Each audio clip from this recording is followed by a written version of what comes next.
This is Winnipeg Sports Talk Daily with Andrew Hustler Paterson and Michael Remis. Happy Friday, everybody. Welcome to Winnipeg Sports Talk Daily. Big show coming up as the Jets go back-to-back tonight, taking on the Vancouver Canucks. Winnipeg Blue Bombers wheels up to Calgary to finish off the regular season. We'll hit on that as well. I've got some great guests coming up. Kenny Wiebe of Kenny and Rennie fame, Sportsnet contributor, coming up in just a few minutes. And then we'll head out to Vancouver and talk Canucks, but also talk about, the new landscape of sports media with our good friend Matt Sekeres of Sekeres and Price. And it's been a few weeks since we've gone down Hacksaw's NFL notebook, but we will do exactly that in the second hour of the program. Lee Hacksaw Hamilton will join us, getting ready for Week 11 in the NFL. And then the always popular Winnipeg Sports Talk Marble Race, brought to you by our friends at Canadian Club. Got another WST Canadian Club hoodie to give away, as well as an I Love Rye package. So for those of you with us on YouTube, make sure to stick around just after 2:30. We'll fire that up after we finish up with Hacksaw. A big shout out to everyone that's joining us in the chat right now. Thanks again for popping by. Great numbers yesterday. I know we did the show earlier, but it was great to see how many of you joined us a couple hours earlier than we normally do the program. Really appreciate that. For those of you that are listening on the pod, if you have the opportunity, at any point, if you can give us a 5-star rating and a little review, that's another thing that really helps out. We're always saying, hey, if you're in the YouTube, hit that thumbs up. It's big for the algorithm and helping spread the channel. But on the podcast side of things, that is always a big help on Apple or Spotify.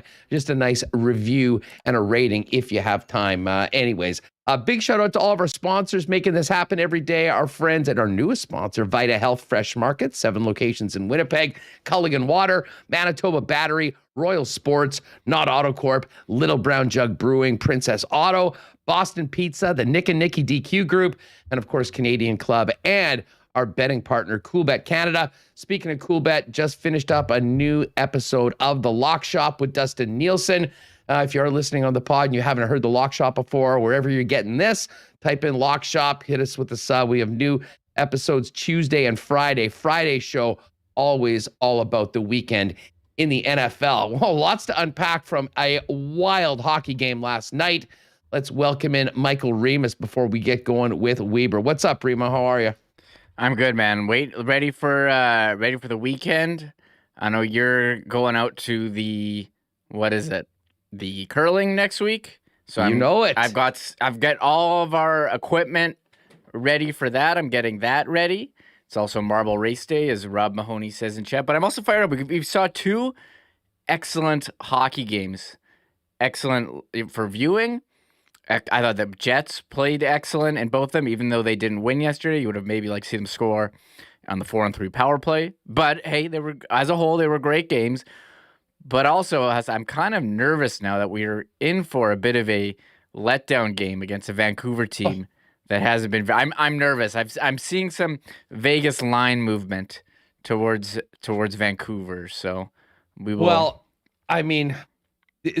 Look, first off, Mitch Z, you called it. What a game. I mean, I think people were disappointed that the Jets didn't get 2 points, but I mean, just simply to see what this team has been capable of, the way they played in 2 games head to head against the Edmonton Oilers and all that they bring to the table, pretty hard not to be bullish about the Winnipeg Jets right now. And, the game last night, Remo, was, honestly, the Jets picked up in the first period pretty much right where they left off on Tuesday night, and that was being the better team against the Edmonton Oilers. Now, I thought there was some pretty good pushback from Edmonton, and we really did see some brilliant goaltending.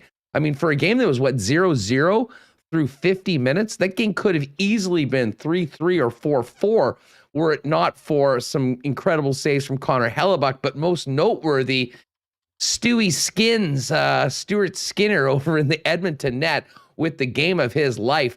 And it's very interesting. Been listening to folks, around the Oilers talking about that performance of Stuart Skinner and what that might mean going forward, because they've had a tough time relying on Mike Smith. Mikko Koskinen has been up and down.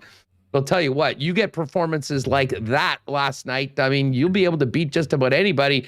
And certainly the combination of Skinner and the absolute brilliance of Connor McDavid was what got the Oilers to OT.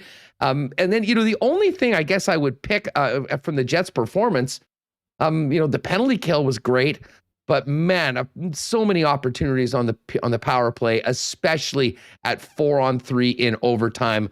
You would think that if there's one thing to go back and look on, and how many 4-on-3 power plays do you have? Not many, but it is something that happens in overtime.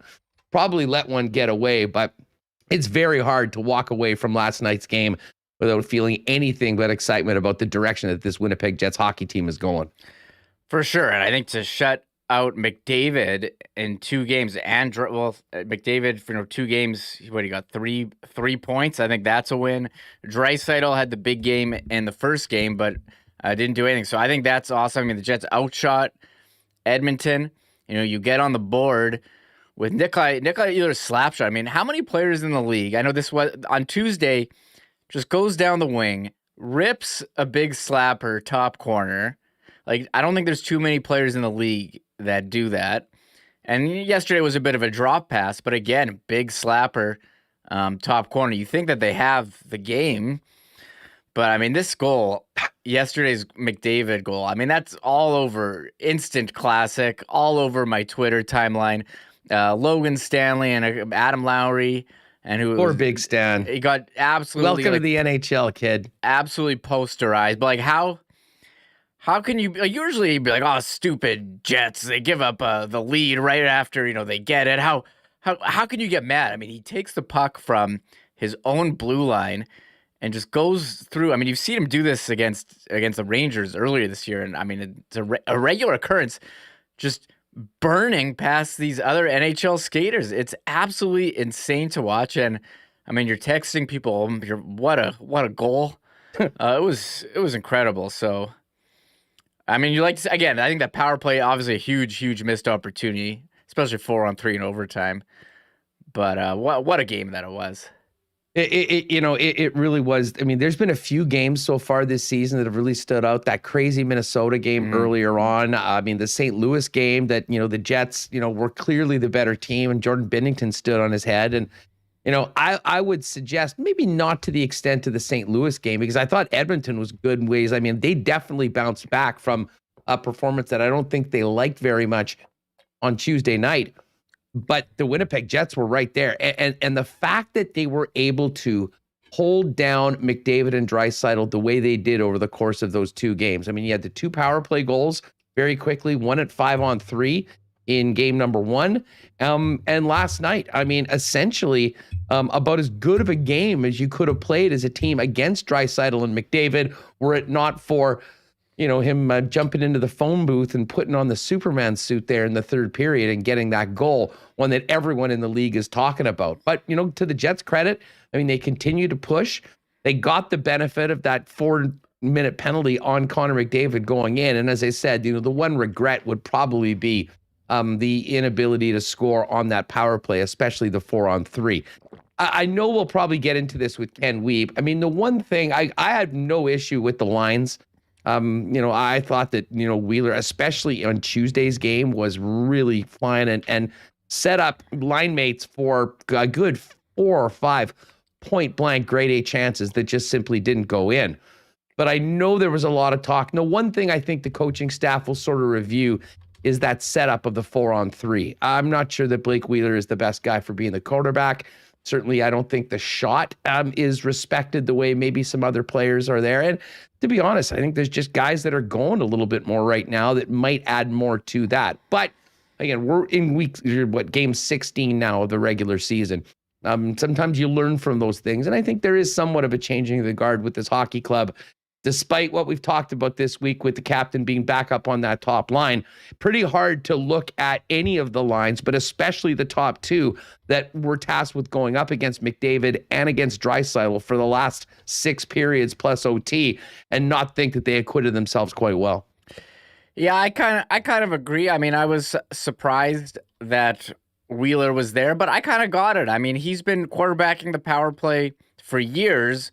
He just does it from the right boards. And I mean, this time they put him up top, trying to dish for the the guys. You got Connor and Scheifele, Dubois in front. I like that formation, but I agree. There's no Wheeler. The threat of a shot isn't there, and that's why the power play was so good with Byfuglien, because he could just rip it.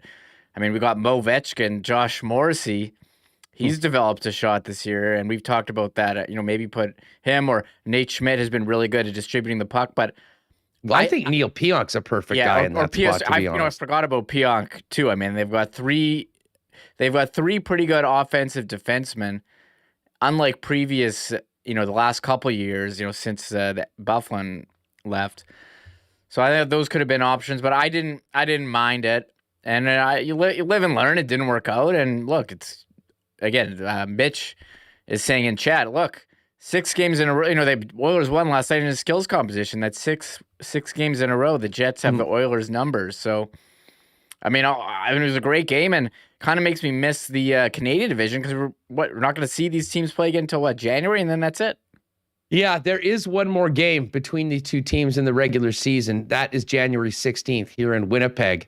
But Remo, I could not have been the only person after the game talking with friends going, can you imagine another 7-game playoff series between these two clubs? And, barring one of the teams in a crossover position, and moving over to the other division, when that would take place would be the conference finals. And listen, there's so much road to go. It's a little bit far down to really start thinking about. But man, these games were just so good, so entertaining, so exciting, that it's hard not to maybe just think about what could be down the road, because I'll tell you what, both of these teams look like they are going to be very, very tough outs, especially the Oilers if they get goaltending like they did last night, which I'm not sure that they can count on going forward. Jets, on the other hand, I think they know what they've got in the net, and they're pretty confident that that will be the case for the rest of the season.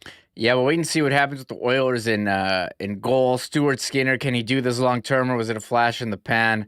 I know he's had good AHL numbers, but I mean, he's got a couple guys. They've got the Koskinen. What are they going to do with Koskinen? He's got that contract. Mike Smith's hurt. We'll wait and see. The Oilers did get some bad news today. Darnell Nurse, defenseman, who you remember, didn't he get 60 minutes? Did he play 60 minutes in an overtime game last year? Do you remember that? He played. Well, dude, he played 31 last night. So that's a huge, huge loss for them. He broke a finger, I think, 2 to 3 weeks. It seems kind of short, so we'll see. But that's a tough one for Edmonton. He's kind of struggled on defense. They brought on Keith and Cece. I think he played half the game. That's a big loss, Darnell Nurse. So yeah, I mean, so we'll see. I'll see how it affects the team going forward. Well, I can tell you that talking to some people in Edmonton this morning, I think the reaction was the same. And they are very impressed with the Winnipeg Jets. I mean, when you think about it, this was a tough spot. You knew Edmonton was going to be fired up to get one back on the Winnipeg Jets. And the Jets right out of the gate were flying last night. And, we've talked about what they were able to do at 5-on-5 against the Edmonton Oilers. They had the lead. And, were it not for another goal of the year candidate by the best player on earth, we're talking about the Jets going in and really handling Edmonton in both games, coming off the 4-game sweep. But man, there's a total rivalry feeling about this series now as well. And you mentioned the Canadian division, because they saw each other so many times last year, but especially the way the playoffs went, you knew that there would be maybe a little bit more animosity. And Edmonton, it was quite obvious, was trying to maybe up the physicality. And I don't know they really have the team to do that, but it was Zach Kassian that was kind of pushing people around, and Logan Stanley stuck up. It was quite a noteworthy night for Stan. Standing up, getting in that fight with Zach Kassian, acquitting himself quite well. Certainly no classic, but, that's a big, tough dude in Zach Kassian. And it's not like Logan Stanley has a ton of fights in the National Hockey League. So he stepped up in that spot. And then, unfortunately, as you mentioned, Remo, is getting a lot of airtime on highlight shows today, as you very aptly put it, posterized by the best player to put skates on in 2021. Yeah, that was just a ridiculous goal. And, the Jets allowed one to the Oilers. They've kept them off the scoreboard on the power play. But, I mean, the difference clearly, the Jets power play, as we talked earlier, 0 for 5 in the game. You have the 4-minute penalty at the end, plus overtime 4-on-3. You got to get it done, and they weren't able to. You still get a point, but I think there was 2 that were there for the taking. But, I mean, for a team that's ranked, like 20th on the power rankings? 20th in the league. 20th in the league. They'll probably drop down a couple. I mean, they're looking pretty good here. Tied with Minnesota for first in the Central. So I think, nothing to be too upset about. And you lost the skills competition, but there's a couple things you can improve. But a team seems to be going pretty good right now. Yeah, no doubt about it. Okay, we're going to get into much more Jets talk coming up with Ken Wiebe. We'll also touch on the Canucks a little bit later on with Matthew Sekeres from Sekeres and Price. But Remo, let's quickly touch on the Bombers before we bring in Weber. Up and away to Calgary to finish up the regular season. And as expected, it is going to be Zach Collaros that is playing. But we're also seeing the return of Brandon Alexander, Stowe Richardson, Nick Taylor, and Patty Neufeld. No Adams, no Brady Oliveira, and still no Jackson Jeffcoat, Andrew Harris, or Janarian Grant. I think there'll be some nervous Bomber fans watching this game knowing that Zach Collaros is starting. I, for one, am praying that he can just get the 172 and lead the league in passing and then get out of the game. There is some risk to it, but I do understand not wanting to have a guy basically go a month in between games into what will be a one-and-done situation at home on the 5th of December. Yeah, this is, it's an interesting conundrum. We've talked about all week. Should Zach Collaros play? Should he not? I saw Doug Brown tweeting, and I kind of agree with this, that Collaros barely played last year, signed with the Bombers, and then led them to the Grey Cup. So I agree. You don't want him rusty. You also don't want him hurt. I mean, what's the risk reward here? I mean, are you going to be holding your breath every time he drops back to throw? Yes. The answer. To be honest, that's exactly what everyone is going to be doing. Especially if you're maybe Mike O'Shea too, to be honest. Well, especially if you're sitting out some of these O-line guys. And I think is part of it because of 2007, Huss, when you jinxed them by going up to buy Grey Cup tickets during the West Final? No, not 2007. I think it's 2001. I think it's 2001 with the way, it was the last time they had been in a situation where, they had the home game, they had the bye and a bye, rested guys, let Calgary sneak into the playoffs in the final week, and then ended up losing to them in the Grey Cup. It was memorable. And, Mike O'Shea wasn't around for that. Kyle Walters wasn't around for that. Many of us were around for that, and I'll remember it. Wade Miller was. And I'm not suggesting for a second that Wade is at all involved in the decision-making for it, but I think there is something to be said for, not going that long without playing. But in a way, it's the most violent game. It's the most dangerous game. A quarterback injury would be devastating right now. And there's no way around it. There's a lot of risk in this decision, having Zach Collaros play at all in this weekend's game. Yes, I agree with you. So, have him in, throw a couple. You have some guys on the O-line that are out as well. The interesting part, Sean McGuire listed as out, Huss. So, who's the guy we're going to see throwing the ball possibly if Collaros is out? Brown? Yeah, exactly. Who is this guy?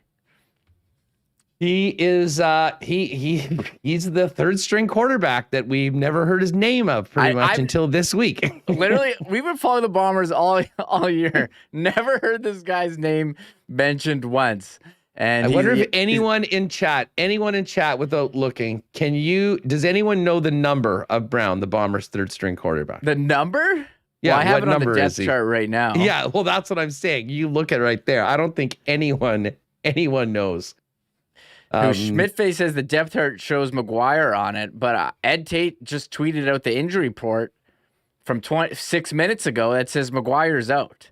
So here, I can pull it up right now. One sec. I have it here. So it appears that McGuire's out. So, We're going to see good this. news. Yeah. The good news while you get that up. He is 18. There's people in chat who do know that he is 18. Thomas Sellers got it. After a couple. The good thing, and these guys are going to be, I mean, they kind of do have the Bombers' hopes in their hands. The big offensive line: Stanley Bryant, Drew Desjardins, Couture, Patty Neufeld's back, and Jamarcus Hardrick. So as long as Zach Collaros is in the game, I would imagine those individuals will be in the game. And you'll wonder, I mean, are they going to be playing to win? Do they want to go through the entire game with Collaros in? As I said, very selfishly, all I've been talking about for the last few weeks is, man, is he going to get rested out of winning the passing yards? Now, Mike Riley's not starting. Riley's got 171, I think, on him. So that'll be something I'll be paying attention to. But more than anything, I think people just hoping that Zach Collaros makes it out of the game unscathed, feeling good and ready for the 5th of December. All right, we're going to get to the Jets, Oilers, as well as tonight's game against the Canucks with Ken Wiebe in just a moment. Do want to thank our friends at Vita Health Fresh Market, our newest sponsor, which, of course, 7 locations in Winnipeg, including the newest store in Linden Ridge, stocked with Winnipeg's best selection of local, organic, and natural groceries, supplements, and beauty products, all at great prices with an amazingly knowledgeable staff trained on these products to help you get what is right for you. Don't forget, November is Men's Health Month. Vita Health carries product to support prostate, energy, libido, stress management, and more. And I got to tell you, the grab-and-go deli at Vita Market, the salads and the sandwiches are available. If you're on the run quite a bit or don't want to cook for a bunch of people, man, incredible quality, great for you. Pop down and see them at Vita Health. And by the way, some great de-alc options as well, including the clever Pink G&T and the Sober Carpenter non-alcoholic beers. Might be a great thing to have around if you're entertaining for the holiday season. Of course, our friends at Culligan Water are the go-to people for all things water for 65 years in Winnipeg. Of course, family-owned and hydrating the province with water softeners and filters, whole home systems, drinking water systems, as well as bottled water coolers, bottle-free coolers, and water delivery services citywide. And of course, not just for your home as well. Your business can, the Culligan man can take care of that. Great commercial and industrial water products and solutions. It's all there online at drinkculligan.com, or pop down and see the good folks at 1200 Sargent Avenue, or online, or give them a call at 204-694-5180. And I'll tell you what, our friends over at Manitoba Battery are very excited for the Bomber game coming up in December. But for the rest of November, any healthcare workers, frontline workers through the pandemic, if you need a battery, the gang at Manitoba Battery will take care of the taxes for you. You can find out more at manitobabattery.com, or pop down and see them at 1026 Logan Avenue. And with the snow here, sledding season is good to go. They've got batteries for all sleds, usually about between $65 and $75. Give them a buzz or pop down and see them at manitobabattery.com and get your sled ready for winter. All right, let's get Ken Wiebe, Wiebe's World himself. Great edition of Kenny and Rennie after a great hockey game last night. Lots to unpack from the Oilers series, and lo and behold, another game to go tonight on the second end of back-to-backs. Weber, what's up? How are you? Huss, happy Friday to you. I'm doing excellent. It's been a very enjoyable week here. The joy level, as Claude Lowell likes to say, is very high. I agree. And I tell you what, even if you had no skin in the game, if you were just a hockey fan, you should have a high joy level because, I mean, what can you say? What a game last night. Couple of great games for the Winnipeg Jets, even though it went to a shootout and didn't end the way Jet fans would have loved it to. No doubt, Huss. This had me hearkening back to a time when Brian Munns and I traveled to Philadelphia on a moose trip and saw a 0-0 tie that was ended, I think, by Mike Richards in a shootout. But this was not a snoozer. This was a game that is filled with glorious chances at both ends, great goaltending, two dynamic goals by top line players, and ultimately ended in the penalty shot contest, which I think left no one with joy. Maybe the Oilers had some joy, but that was it was an unfortunate way to end a game. And I don't care about the result. I just mean that after a game that had that much action in it, to see the way that it went afterward was just a bit of a deflator, I guess. But overall, the game was just fantastic. You nailed it last night, Kenny, saying, 50 minutes in, it's 0-0, and that could have easily been that could have been 5-5, considering some of the saves and the chances that both teams were generating. Yeah, it was just fun to watch. And it wasn't that it was a wide open back and forth game. Like, this was legitimately strong play on both ends. There are some superior offensive players in the game that have been playing and going head to head. I thought Leon Draisaitl was an absolute horse for the Oilers. He has no points in the game, but no offense to Connor McDavid, who had another highlight reel special. Draisaitl was probably the best player on the ice last night, and the Jets had plenty of high-end offensive guys that were generating chances. I think Stewie Skins was might have been the best guy on the ice last night. If he doesn't stand on his head like that, I'm not sure we're having the same conversation. Sorry, maybe skater, but not player. But man, oh man, and you touched on it with the injuries with Remo before I came on here. Boy, oh boy, that's a significant blow. That's a significant blow to a very good hockey team. We saw it in the playoffs. Darnell Nurse and this is for all the folks who think that ice time doesn't matter. That's fine in a vacuum. It matters when you're the best defenseman on your hockey team. That's a lot of minutes to try to piecemeal together. And sure, Cody Cece's done a nice job coming in with Edmonton, but you're not replacing Cody Cece for Darnell Nurse right now. So anyways, as far as the Jets go, Huss, although they gave up some quality chances, their team defense in the last two games really stood the test. We all wondered. We had heard all about the improvements, all about the commitment, everything else. At 5-on-5, the Jets gave up one goal, and it came on a 1-on-3 rush, which was absolutely exceptional. I'm sorry. I totally understand folks are down on Logan Stanley for that play, but it doesn't matter what level you're playing at. It doesn't matter if you are 6'7" and have a wingspan of a large human being. When the fastest player in hockey is going at full speed and you're almost standing still, I don't care if you're a first pairing guy or the 750th player in the NHL. If you're standing still and the other guy's going full speed, your chances of stopping him are fairly low. So that's one of those things where you tip your cap. And what I would also say, Huss, great job by Dave Tippett to get Connor McDavid out against the third pairing. We've talked a lot about the Jets not needing to shelter the third pairing because they're steady. But in that situation, playing against Connor McDavid is a little bit of a different animal. So I think you have to tip your cap to Dave Tippett for having McDavid out there against the third pairing. And this happened to the Rangers' first pairing is what I also want people to remember. So I understand why, some fingers are being pointed. Well, how could the coaching staff have this done? Well, hey, it's a teachable moment. It's a learning moment. And you can be sure that the next time the Jets have a 1-goal lead with 5 minutes to go, they're probably going to have Morrissey and Schmidt or Pionk and Dillon out against those guys. So, again, that's one small mistake in a very broad sample size over 2 games. And Huss, for everything you talked about the animosity from that 9-game set, I know that some folks got tired of the extended play between these two teams, but who doesn't want to see these teams play 5 times instead of 3 times? Are you kidding me? Well, I'll tell you what. All I could think about after the game was playing 7 times in the spring. and honestly, I don't know how you could have any other takeaway that if that could possibly happen, would be an absolute treat for people on both sides of the rink and really for hockey fans around, because that game had it all. Just quickly on the McDavid goal. Sure. Listen, I feel for Big Stan. He stepped up and fought Cassian earlier and then was posterized.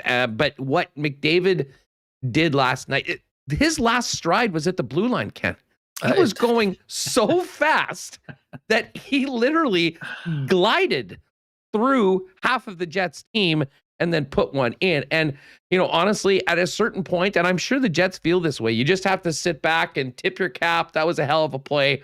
But if that's the only goal that you're giving up outside of those 2 power play goals, including a 5-on-3 in 2 games against the Edmonton Oilers, you're doing something right. Your thoughts on the top two lines and the way that they matched up and the way they were able to play against the McDavid and Draisaitl line? Because for me, that's the takeaway. Obviously the defense core as well, really stepping up. But I mean, these were big tests for the Jets' top two lines, the way they're constructed. And I think you have to look at these last two games and say they passed with flying colors. We know it's a different situation than last year, Huss, but when the Jets lost 6 consecutive games in the regular season to wrap up the season series with the Oilers, where they got beat 7 out of 9, a lot of those head-to-head minutes featured Connor McDavid against Mark Scheifele's line.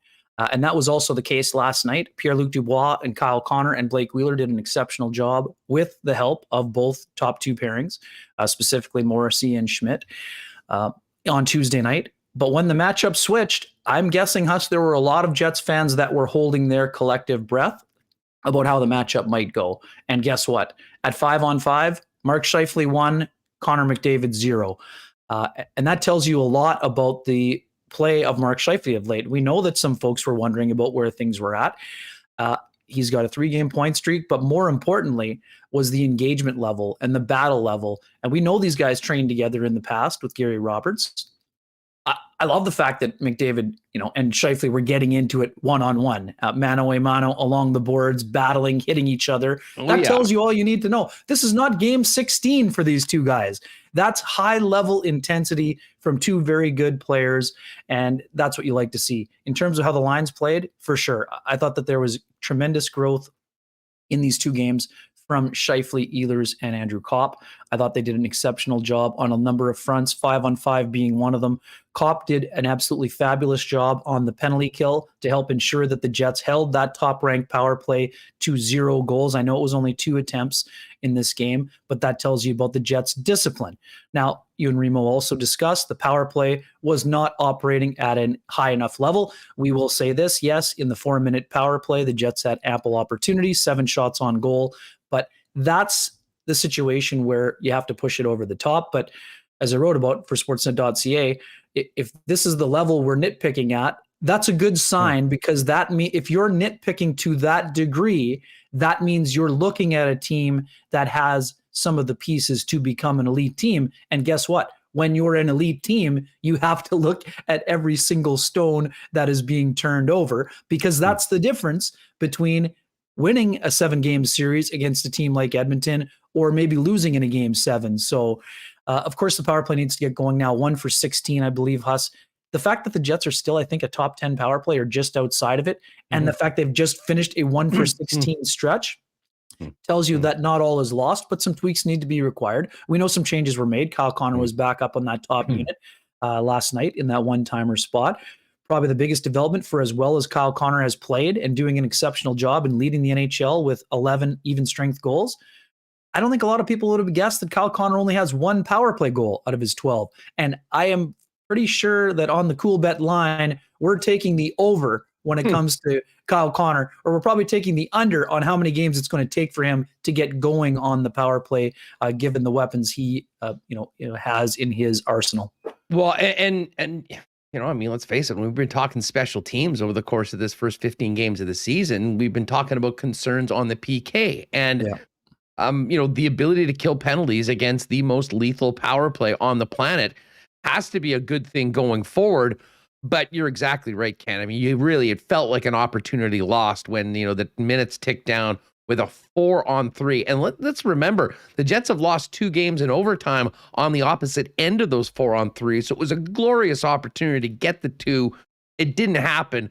What do you think the coaching staff, when they look back at the tape of the way that 4-on-3, again, it's an unusual, you don't often have those. I'm not sure how much you practice on it, but a lot of talk about Wheeler in that spot, kind of quarterbacking it. Were that to happen again tonight, or maybe next week after some time to practice, you think they might go with a different formation or maybe some different personnel? I personally like the fact that they went for it. We've been talking all year long about how the Jets should be going back to 3 forwards, and that's not a knock on the defense core. They've done an exceptional job of producing offense, whether that's Schmidt and Pionk in double digits or Morrissey working his way toward double digits. I love the fact that they did this. They've done this. If you can harken back, I think it was either season or 2 ago, Jets had a 5-on-3, and they used Blake Wheeler in the exact same spot at the top as the key distributor. one of Blake's best qualities is his passing. Now, were the passes as precise as maybe we've seen in the past? Maybe not, but I think that you take your chances with the Jets having that unit out there. I like the fact that Dubois was out there. I mean, could the Jets have gone Ehlers in a forward scenario? Of course they could. But I have no issue whatsoever with the personnel. I mean, the only thing you maybe run a risk of, especially the way that Draisaitl had been playing in that game, if there's a turnover and there's a 2-on-1 going the other way, you're asking Blake Wheeler or one of the other forwards to try and stop one of the best passers. And, guess what? He's also the leading goal scorer in the National Hockey League to defend. But I love the fact that Jets weren't tentative. They went for it. They're trying to win the game. They're being assertive. I have no issue with the personnel that was thrown out there. Do you like Wheeler as the quarterback in that spot? I mean, his best qualities as a passer. So I have no problem with him finding either Connor or Scheifele. I'm with you on that. I'm just, and looking back at it again this morning, I couldn't help but think maybe someone with more of a threat of a shot as well. I mean, maybe we're talking about a Neil Pionk or someone like that has certainly been able to dish as well, and I think has been good on the power play, and potentially have Wheeler. I don't have any issue with Wheeler being on the power play. He's been incredibly productive on the power play for a long time. But in that position in 4-on-3, does that get the most out of the 4-man setup with a guy that maybe you don't think is at any point going to be blasting one from there?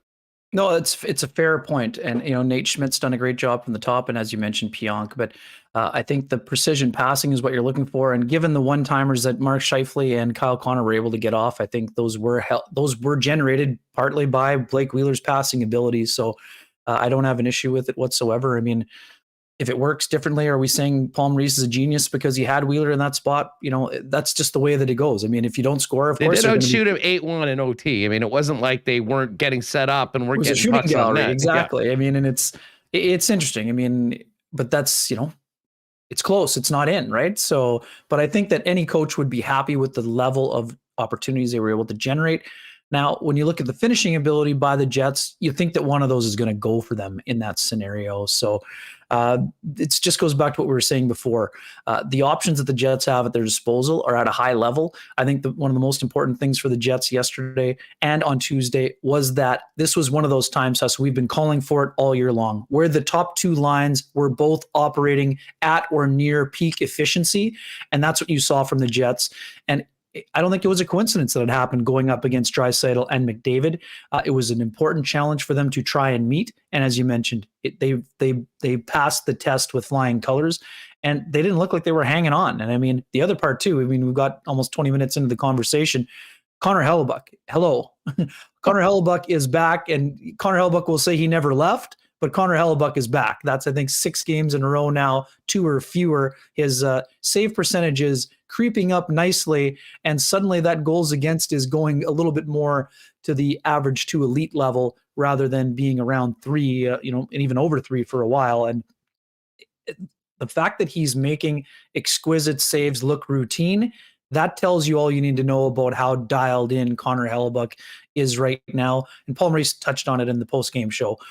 For us, when you're sitting on the couch, a lot of those times, those shots through screens, there's Zach Hyman battling in front of you. If it lands in the breadbasket and doesn't come out, that looks routine on TV. It's exceptionally hard to battle through, to find the puck, and to not let it be laying there where there's 2 or 3 Oilers maybe ready to pounce if the rebound is loose for them.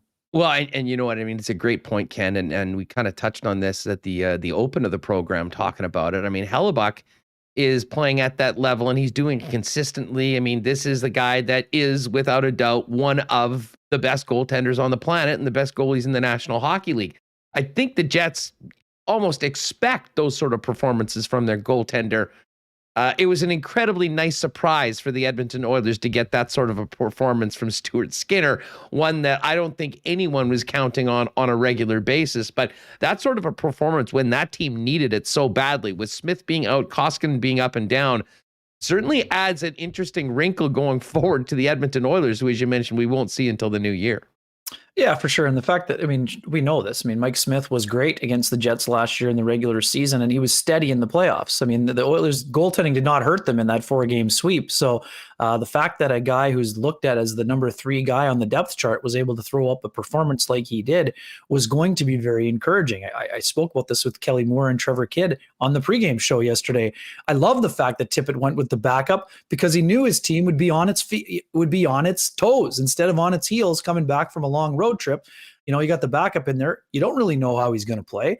He's got a very small body of work. You don't really know if he's going to kick up 30 or 40 or give up 5. I mean, he played great. I mean, you have to give him credit. I mean, the other part too, similar to kind of the Eric Comrie story, right? You know, you don't really fully know what you have. Now, this is a great opportunity for Comrie to play tonight against the Vancouver Canucks. But Huss, you know this, and so do I. After that game last night, I bet you Connor Hellebuck walked into the office and said, "Hey, I'm good for tomorrow." And Maurice said, "Take a seat and enjoy the weekend." Yeah, exactly. Go talk to the media. You're having tomorrow off. Eric Comrie's going. Well, let's get to this game tonight because as well as this team has played, for as exciting and entertaining as these last 2 games are, they're going into a very different situation. They're not, challenging themselves against one of the most elite teams. They're playing a team that has been struggling. There are fires burning all around the Vancouver Canucks head office right now. And this is a desperate, desperate hockey club.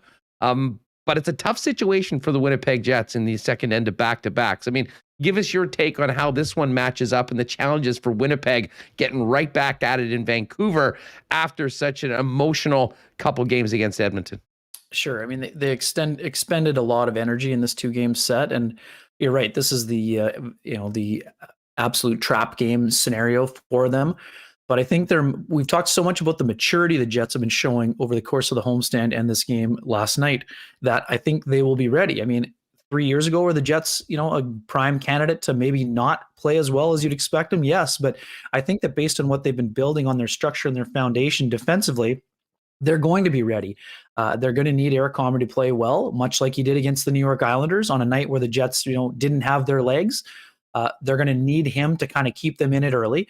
And see kind of where it goes from there, and maybe the skill can take over. But so I spent the half an hour before I came on with you listening to Jim Benning and Travis Green from yesterday. And man, I mean, the stress level is high in Vancouver. Oh. There's no doubt about that. I mean, the folks are you don't want to say it, but they might think it's 2000 or 2010 again. And I don't mean the Olympics. I mean, I'm talking Game 7 against Boston here, in terms of how they're feeling about the fortunes of the local hockey club. This is a team looking for answers. They're looking for solutions, but they need those to come internally. You're not going to start playing a new system.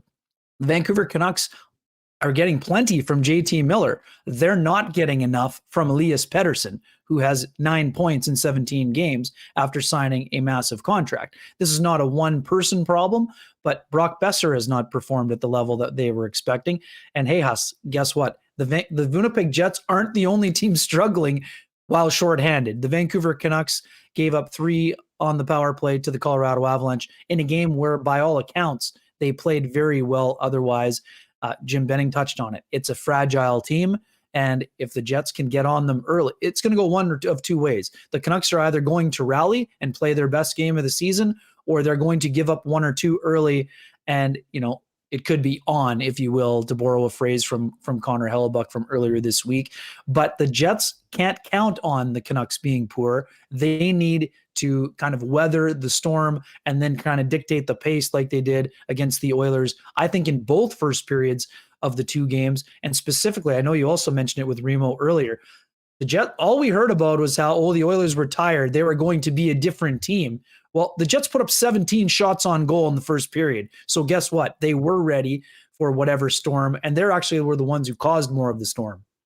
No, I agree with you. Ken Wiebe with us here on Winnipeg Sports Talk. Weber, you mentioned Paterson. I mean, I just saw Thomas Drance throwing out that looks like he's been taken off PP1 off the first power play, which just doesn't seem possible when you think about the personnel there for it. But I mean, just your thoughts on their start and how it's come to this so early in the season with everyone on death watch for both the coach, the GM, and as we'll talk to Matt Sekeres about a little bit later on, probably real concern in the organization that this anger and angst might turn to apathy if it looks like this season is lost even this early in the campaign.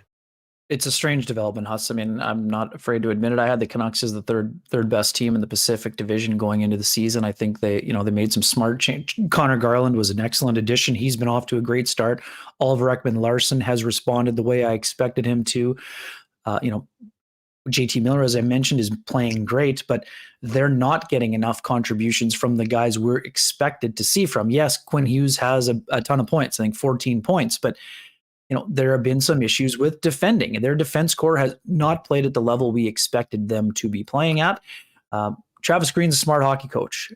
He's got a very good staff. I don't think this is a tactical error. There are not tactical errors that are being tossed around that are holding the Canucks back. They addressed some of their needs.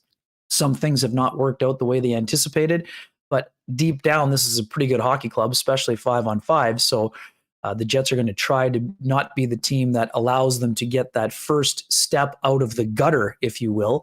But again, you have to respect them. I mean, Travis Green talked about it yesterday.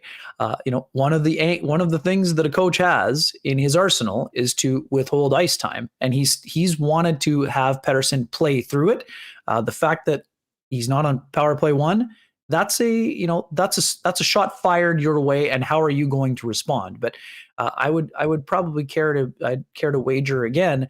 I have a good feeling that Elias Pettersson will be back on PP1 before this game is over, based on some of those one-time slappers that we've noticed and the one-timers against the Jets specifically in recent memory. But I like the fact that coaches go to this tool in the toolkit. It does not happen often. I think it's a smart move.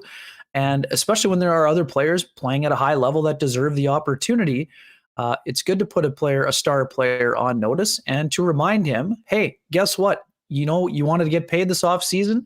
Now it's time to deliver, right? I mean, that's part of the deal when you're a head coach. And I'm very curious to see how he responds, and I would expect him to respond accordingly.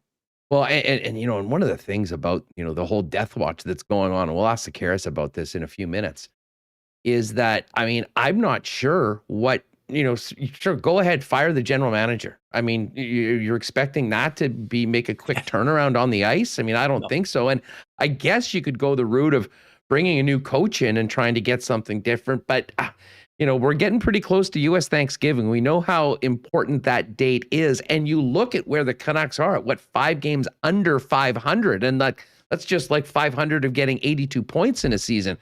So, I mean, if this isn't a desperate hockey team tonight, Ken, then I think we probably will see some changes, although I'm not sure how much good that'll be when it comes to this season. And you think about what they did in the offseason, really sort of going for it, getting rid of those bad contracts, taking on some that might bite you down the road. I don't think anyone in Vancouver could have imagined it being this bad this early. Yeah, and I love the Jason Dickinson addition. I mean, Huss, we saw him a lot in Dallas. I saw him in that playoff series against the St. Louis Blues. This is a guy who is, plays a similar role that the Jets have with Adam Lowry. Maybe not quite as physical, but a similar player. Maybe a little bit more speed for Dickinson, but a really good penalty killer, a checking line guy that can play up in the lineup if you need him. But they just haven't had enough execution. I mean, they just have not produced the way that we expected.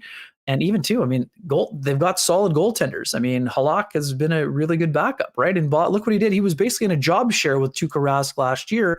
Demko, not quite at the bubble Demko levels, but he still has the ability to steal games. So this is a team where you need to be aware and you need to have your radar up, even though it has been a tough time. They're that wounded animal that could strike back at any moment. But I think this is another great test. I mean, as the Jets continue to try to push to ensure they stay in the race near the top of both the Central and the Western Conference, these are the kind of games that you need to kind of go to the reservoir and say, you got to win this hockey game and you got to play a certain way in order to accomplish that. So we know they expended a lot of energy against the Oilers, but guess what? You don't just get to play 2 games a week in the National Hockey League, and this is your second of 11 back-to-back. So, I mean, you can say whatever you want. There's a reason about the schedule, but there's no excuses. I mean, the Jets are going to have to play well, and they're going to have to answer the challenge here. It's a different kind of challenge than they faced against the Oilers, but it's an equally important one to find out where your team is at as you get close to that quarter point of the season. Well, and I'll tell you what, I mean, really enjoyed the post game last night. Lots to get to after a game like that. And of course, right back into it tonight. You guys will be doing a late show afterwards. And just give a quick plug for the weekly show you guys did yesterday. Some great stuff with Aaron Portzline, and Jim Houston was a hell of a guest too. Yeah, thanks, Husson. Thanks for checking it out, and I appreciate the opportunity to plug it. I mean, it's one of those things where when you have a double dip, sometimes the front end of the double header, people don't go to the PVR, or in this case, to the podcast or the YouTube channel. You're right. I mean, Aaron Portzline, we've talked a lot about Pierre-Luc Dubois, but Aaron's a guy that's been around Pierre-Luc Dubois since he was drafted 3rd overall by the Columbus Blue Jackets in a moment that on the draft floor caused a lot of oohs and ahs because he was expected to go more like 5th or 6th. I asked him specifically about the return to Columbus next week and what it would mean to him. And Aaron had some great answers and insights about the kind of person Pierre-Luc Dubois is. We've talked a lot about his accountability, but this is a guy that really feels things. There are raw emotions, and he's going to be emotional going into Columbus. I'm fortunate, Huss, I will be going to Columbus on this road trip. I'll be in Columbus and Minnesota. So thankfully, the good folks at Sportsnet are getting me out on the road for those 2 games. I won't be going to Calgary, but I will be going for that Dubois return, and can't wait for that. And as you mentioned, Jim Houston, who just retired this year, the legendary Hockey Night in Canada broadcaster, just had some incredible insight about how he got into the business. Not accidentally per se, but it wasn't his first passion. But he shared some great stories. He shared, the influence of his mother, and he talked a lot about how he came to the decision to hang up the microphone, if you will. And Jim's absolutely, one of the voices of our generation, and he just shared some unbelievable thoughts. And it was just a treat to have that conversation yesterday. And I appreciate you giving me the opportunity to plug it. And folks, if you haven't seen it yet, check it out. You will not be disappointed. Yeah, head on over after Winnipeg Sports Talk today. Check out the content of the Kenny and Rennie YouTube page, and be sure to see the boys fire it up after I see tonight. Late night from the West Coast. Weber, have a great weekend. We'll talk to you next week. Thanks for having me, Huss. Enjoy the rest of the show, and have a great weekend as well, my man. Right on. There he is at Weeb's World, Ken Wiebe. And yes, Kenny and Rennie live on YouTube. And of course, you can subscribe to their podcast as well. We're going to head to Vancouver in a minute. Matt Sekeres joined us. Do want to thank Royal Sports for their support of Winnipeg Sports Talk from day one. The greatest store in the city. Over 35 years being the go-to spot for everything sports related, the hockey headquarters of Winnipeg. With winter here, incredible stock and deals on snowboard equipment. And of course, for fans, whether it's Jets gear, Bomber gear, your favorite NFL team, Blue Jays, Canada Soccer, they've got it all at Royal Sports. You can follow them on Instagram at Royal Sports Pembina for the latest, and pop by this weekend to Royal Sports alongside King's Skate, Snow, and Surf over at 750 Pembina Highway. Winter's here. I know many of you might be thinking about maybe an upgrade of the whip. If you're looking for a new vehicle, before you do anything, check out what they've got going on over at Knott Auto Corp. Why not get into the car of your dreams at a great price with the help of the Knott team? And if you're looking for maybe a wrap for a corporate vehicle, or trying to trick out your vehicle with the new some rims, striping, Winnipeg Car Lab is open. You can follow them on all the socials at Winnipeg Car Lab. Of course, Knott Auto Corp is at Waverly and McGillivray, and you can check them out online at knott.ca. The weekend's here, and that means tonight, 9:00 game, West Coast. Maybe it's time to get together for a couple little brown jugs with some friends for the game as we get into the weekend. Nothing better than that great taste of the world-famous 1919, as well as the Winter Good Times Variety Pack available right now with 4 different Little Brown Jug beers, including the new limited edition double. Find out more or pop by and see him at the tap room on William Avenue. And you can also order online and find out more about hosting events and holiday parties at Little Brown Jug at the events page at littlebrownjug.ca. Quick look at our Boston Pizza scoreboard for tonight. Pretty light in the National Hockey League. We've got the late game between the Winnipeg Jets, the Vancouver Canucks, and just one other game, the Colorado Avalanche at the Seattle Kraken. Puck doesn't drop tonight in the NHL until 9 p.m. Of course, Boston Pizza is open late. A great spot to get together to watch the game. And of course, NFL football on Sunday as well. Ice cold schooners, delicious pizza, Boston's wings, and the big game with the big sound. And of course, if you're staying home, you can also order online at bostonpizza.com. All right, Jets and Canucks tonight. Always love hooking up with Matt Sekeres, who, like us, has found a new space to deliver content for Vancouver fans. We caught up with Matt just before the program to talk Canucks, talk new media, and a few other topics as well. We've got to double down right now, welcoming Matt Sekeres and Rob Gray from Sekeres and Price. Gentlemen, great to have you on Winnipeg Sports Talk, and great to see and talk to you both. What's going on? Pleased to be invited back, Hustle. Thanks for the time, and thanks for inviting Rob in as well today. We see all the ties that bind between your operation and ours, and we're like, I can remember doing a hit one of your first couple of weeks. We're like brothers in arms in that regard. Well, I got to tell you, I mean, obviously watching what you guys are doing and certainly loving the content, it is great to see the success you guys are having right now. And first off, congratulations on the new digs. I mean, a pretty spiffy new spot for Sekeres and Price, Matt.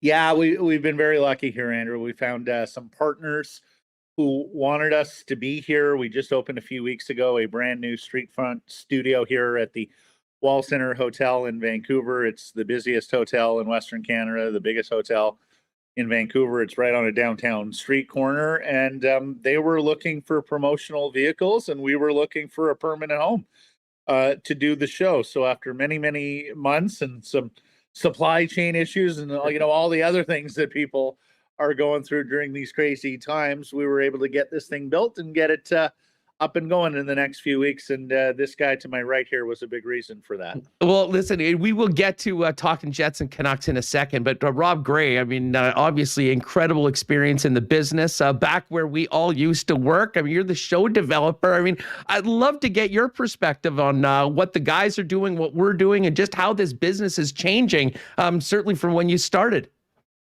Oh, yeah, absolutely. I mean, the nice thing is now, as you guys have discovered, when you do have a career change that's forced upon you, there's no barrier to entry into doing it in the digital space.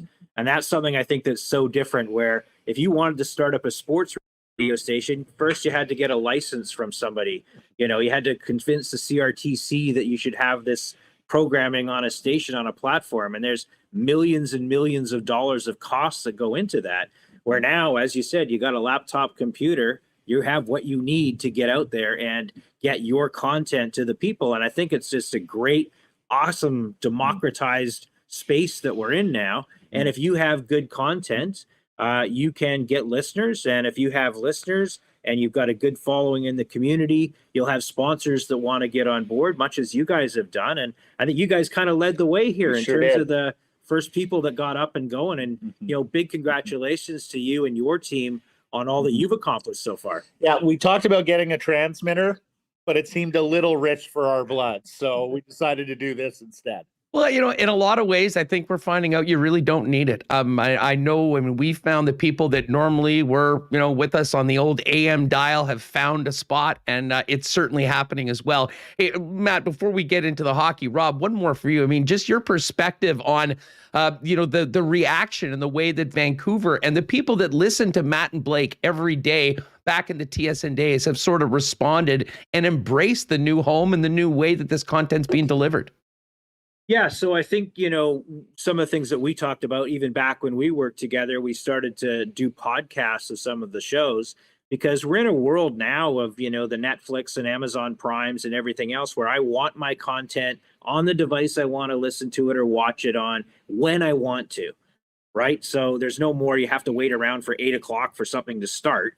Now you just can do it whenever you want. And we've seen that with listenership. We just started watch the post-game show here for all 82 Canucks games. And we're finding that actually the morning after is when people want to consume the post-game show. There's many more people that want to do that on a commute into the office or whatever they're doing. So it just gives you a different perspective to think about this. And I think people are getting so used to it now. People are coming so much more familiar with the streaming on YouTube, with podcasting.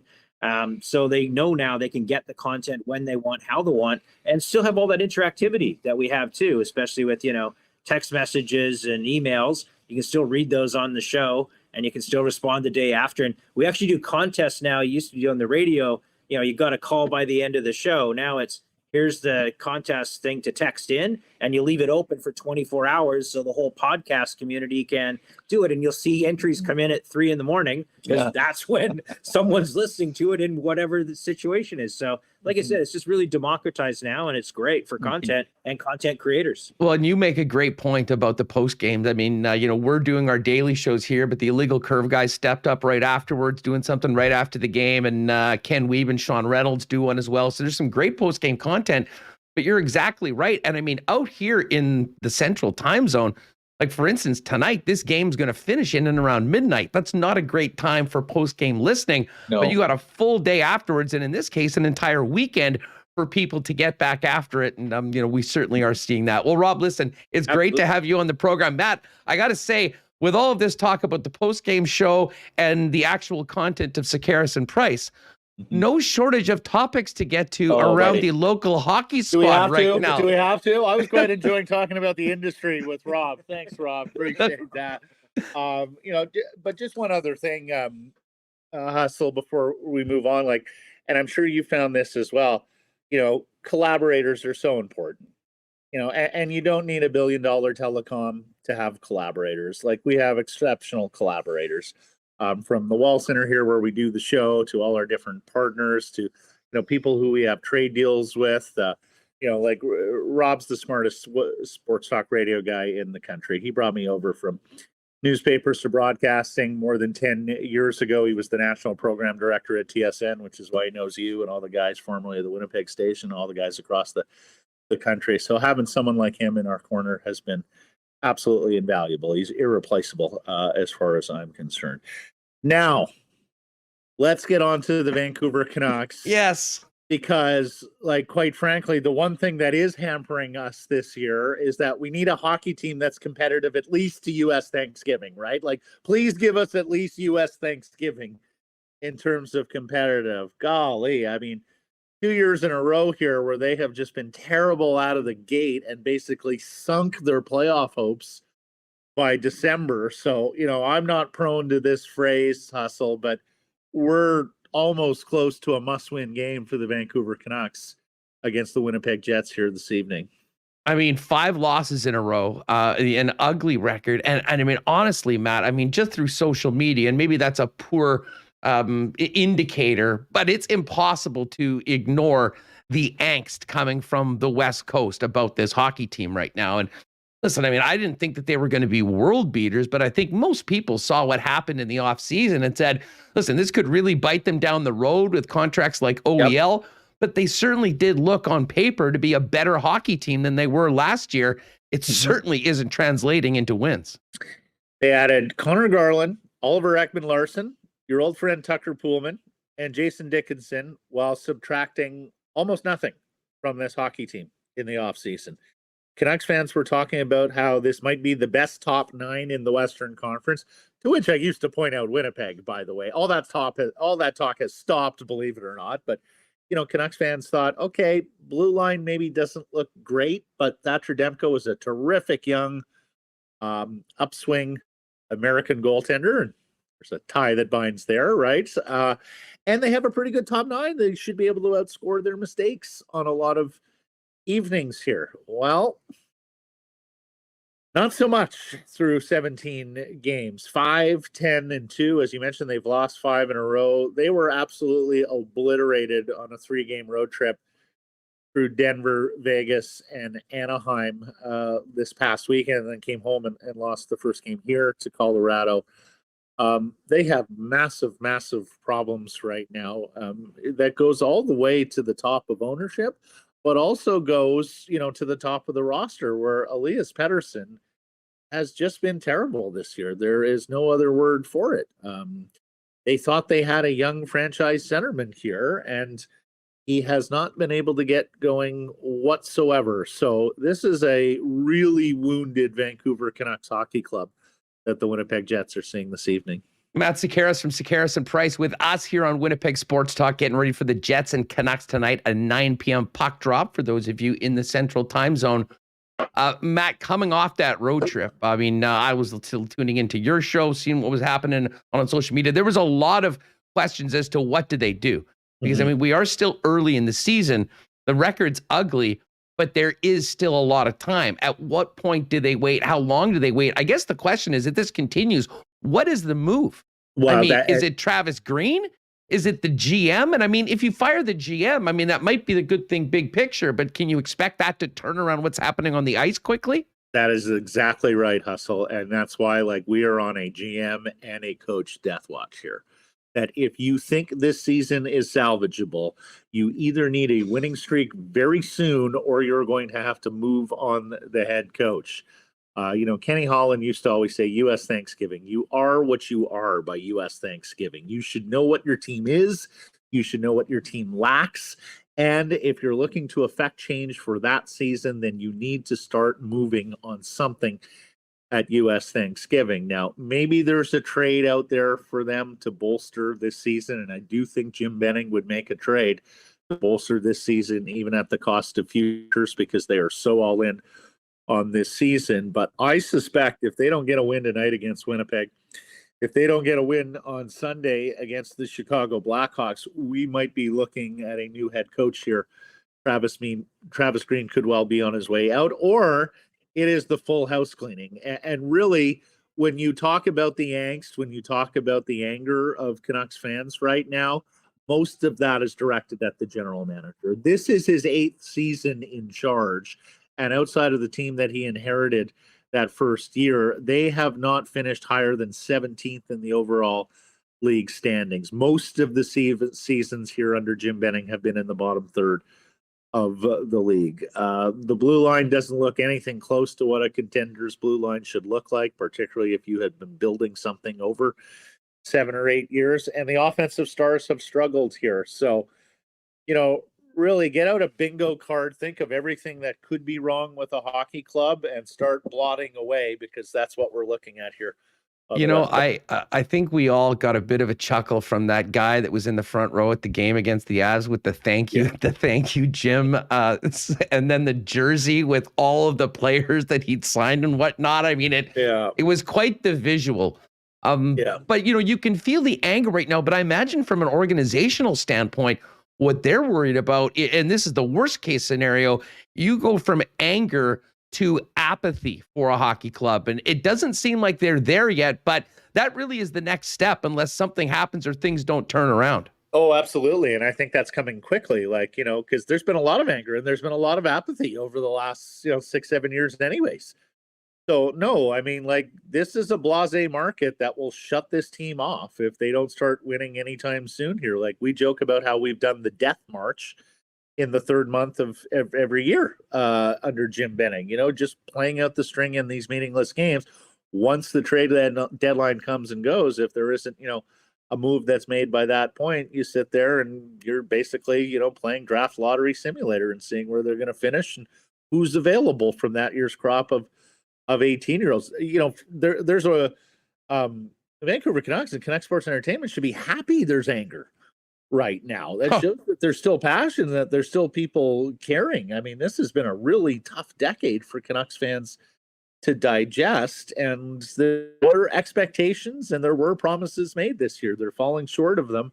And right now that's manifesting in that visceral reaction we're seeing at Rogers Arena, where we've had some fire Benning chants and sell the team chants and demonstrations and signs like the jersey you're talking about. But, that'll very quickly move to apathy, and, people here in the Lower Mainland will go skiing or find other ways to spend their disposable dollars going forward. Well, and that is, what the real worry is right now. People just saying, hey, let me know when things are turning around and, go elsewhere. Matt, you're a perfect guy to ask about this. I've been very interested to pay attention around the league coming out of the pandemic to where we are with, a lot of really good hockey teams in Canada right now.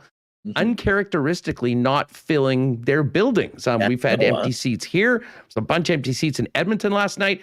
For crying out loud, the Toronto Maple Leafs were putting out discounted tickets through the month of November, promos. I mean, that's like hell is freezing over. What's it been like in Vancouver? And just what's your take on where the sports industry is right now when it comes to putting asses in seats? That is so right, Andrew. Like you hit the nail on the head all across the board there. And you're right. Like, I've lived in our 5 biggest cities here in Canada. I'm a Montreal-born kid, grew up mostly in Ottawa, but a little bit in Calgary, and then worked in Toronto covering the Leafs, and I've been out here in Vancouver for 14 years.